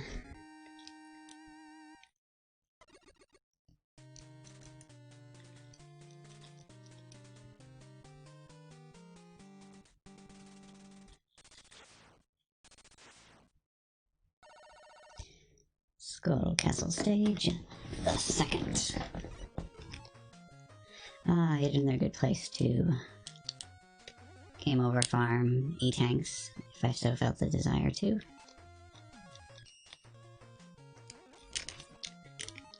So I haven't checked my life situation in a while. 1 life left, huh? Maybe the game will start giving me some more generous 1-ups again. Then again, the game could also not do that as well.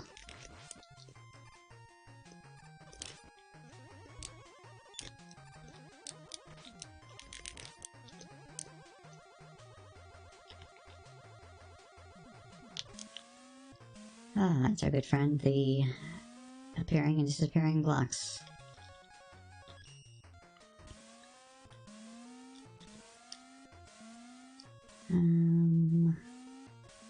One, 2, 3, 4. I don't even know if this is the best path to take. I'm just like, I see a side path though, and I want to go there. Open up. Thank you.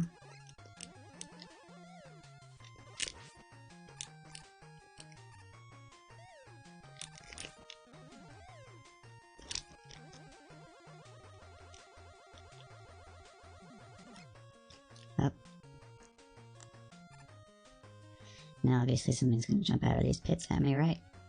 No? This one? Huh. Okay. So this is kind of mean. You need the, I guess this is where you, See, this looks like a perfect situation for the energy balancer, because I could use the jet to get it here. Or maybe this works. Yeah. Just clip onto the edge there and switch that. Okay, that works.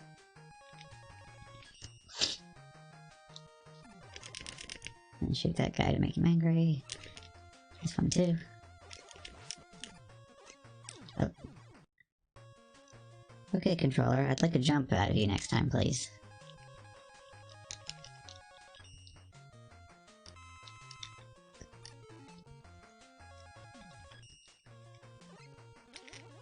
So strange, it's either jumps that get eaten, or I'm trying to slide and the down doesn't register.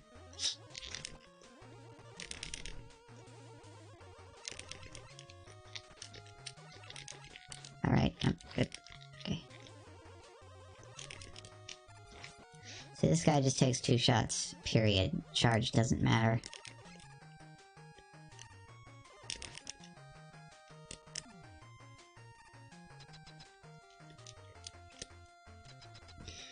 Oh, good, quietly, what you got for me this time?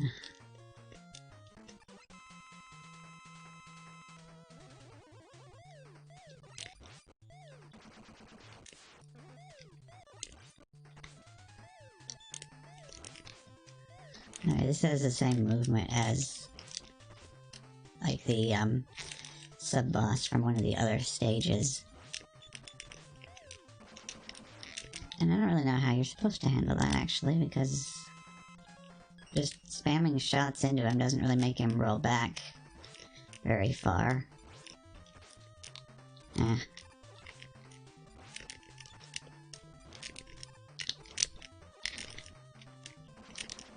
Oh well, nothing a good old E-Tank won't fix.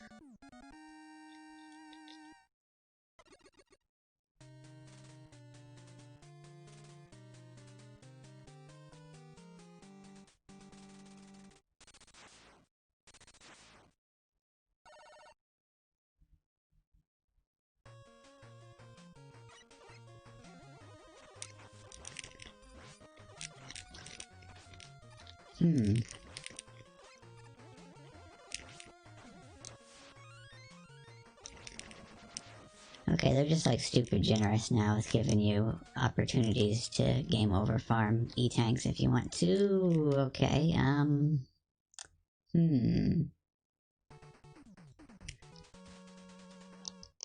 like right now.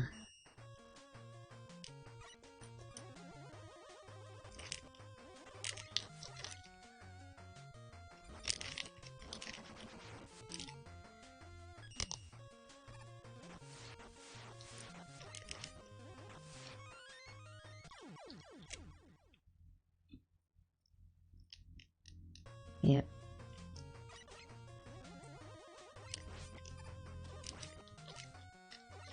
See, now it's just Airman's stage for Mega Man 2 again with the things sending you in both directions when you don't want to.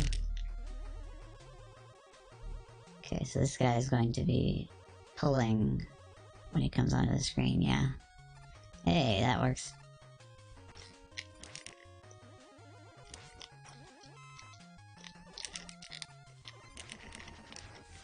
Okay, gotcha.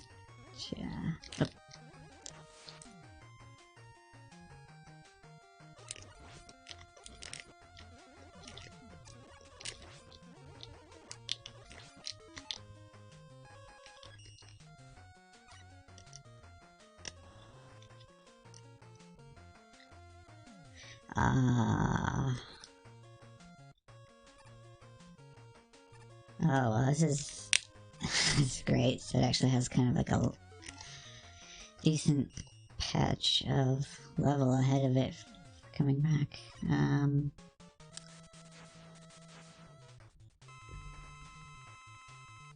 Alright, bring this back up again, because I still don't have the order. So it's Yamato, use Tomahawk.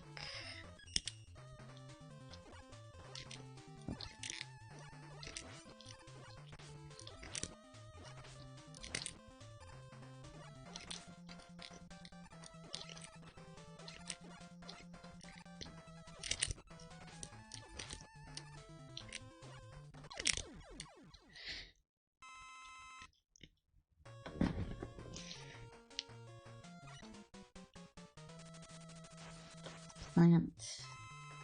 Blizzard. Actually, when I tried that, that was totally jank earlier, wasn't it? Yeah.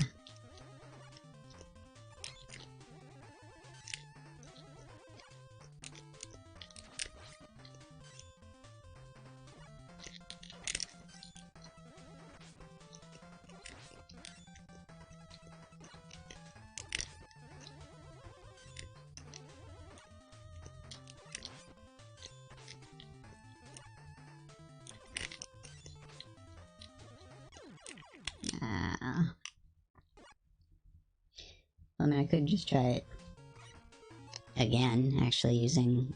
Well, I'll do those first and save that one for last.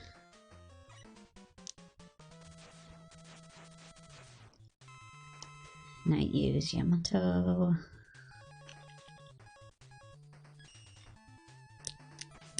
Oh, that's right. Hey.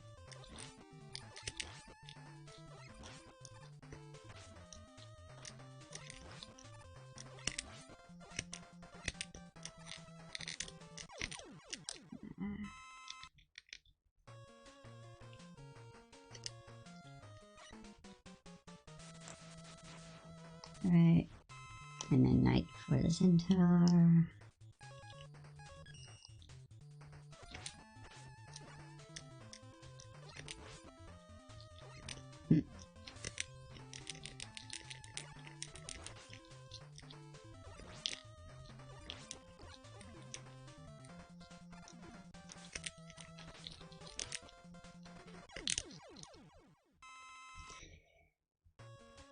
Moves that freeze you are like the worst possible thing.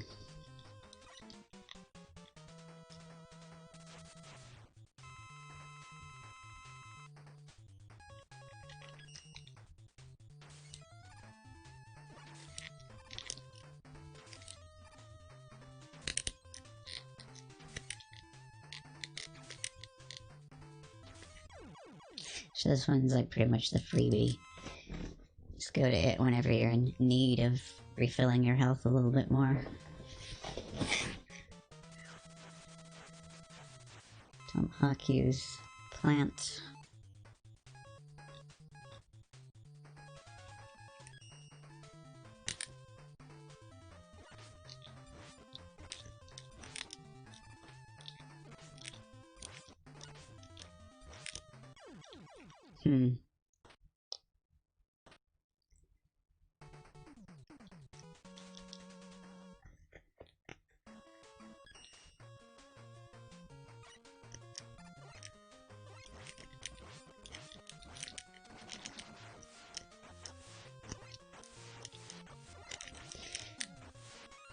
So right on the rematch stage is usually when I call it a good time to bring my streams to a close anyway, so also closing in on the 4-hour mark, so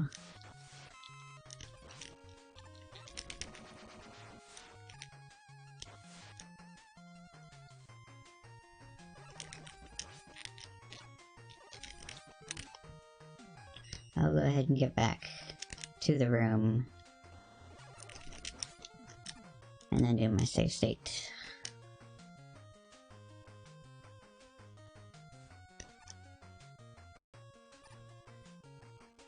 Well, 5 minutes short. I'll do a couple of bosses and then move on to the save state and being done for the evening. Yamato, Tomahawk.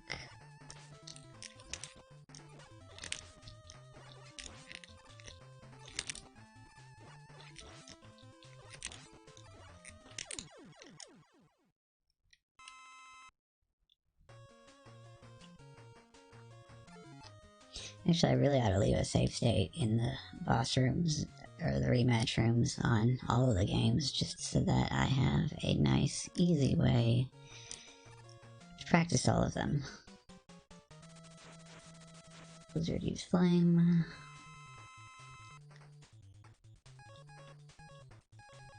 Flame.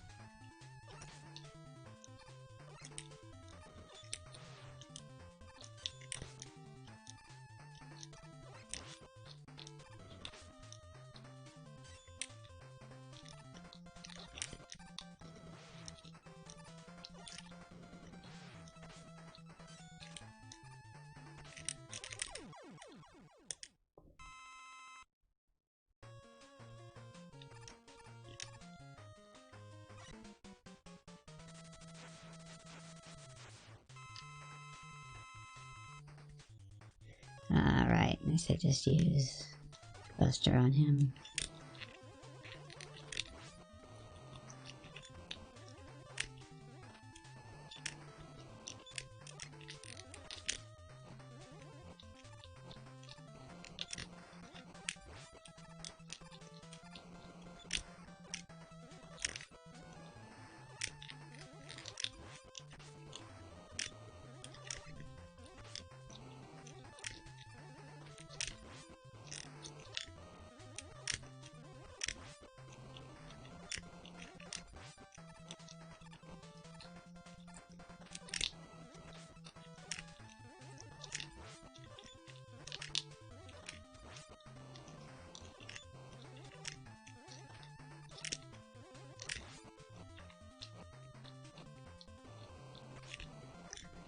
What I hate most about this fight is that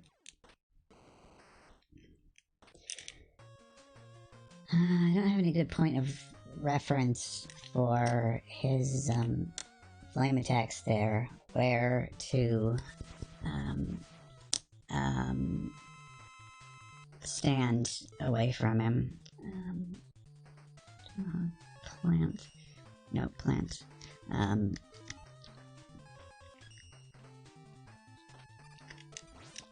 Ooh. Okay, don't.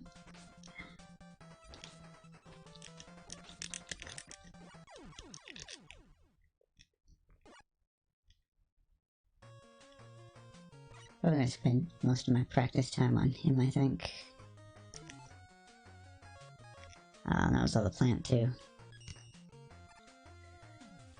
Sometimes I gotta wonder about these boss orders, really, because like Dive Man, you're supposed to use Skullman's weapon against, but I don't like any of these where you actually have to get like right up close to the boss in order to actually hit them with the weapon. It just feels too dangerous. Right, forgot who this was. This is you.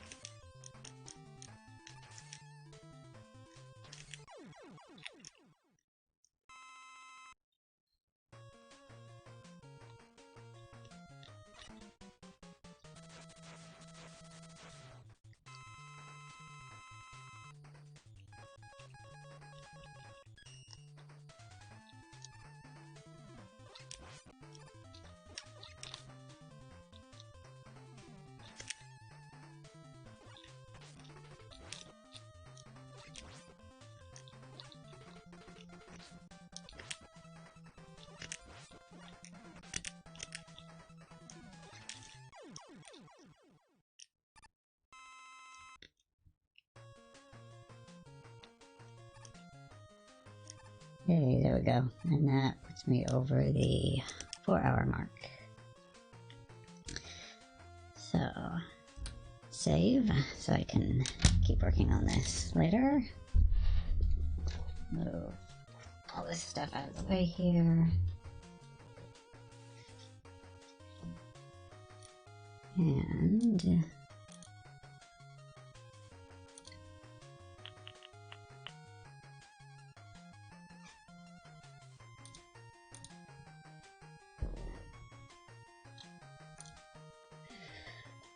alrighty, so until next time, thanks everybody for watching, and anybody who is watching the video, time travelers. Thanks for watching the video, viewers from the future.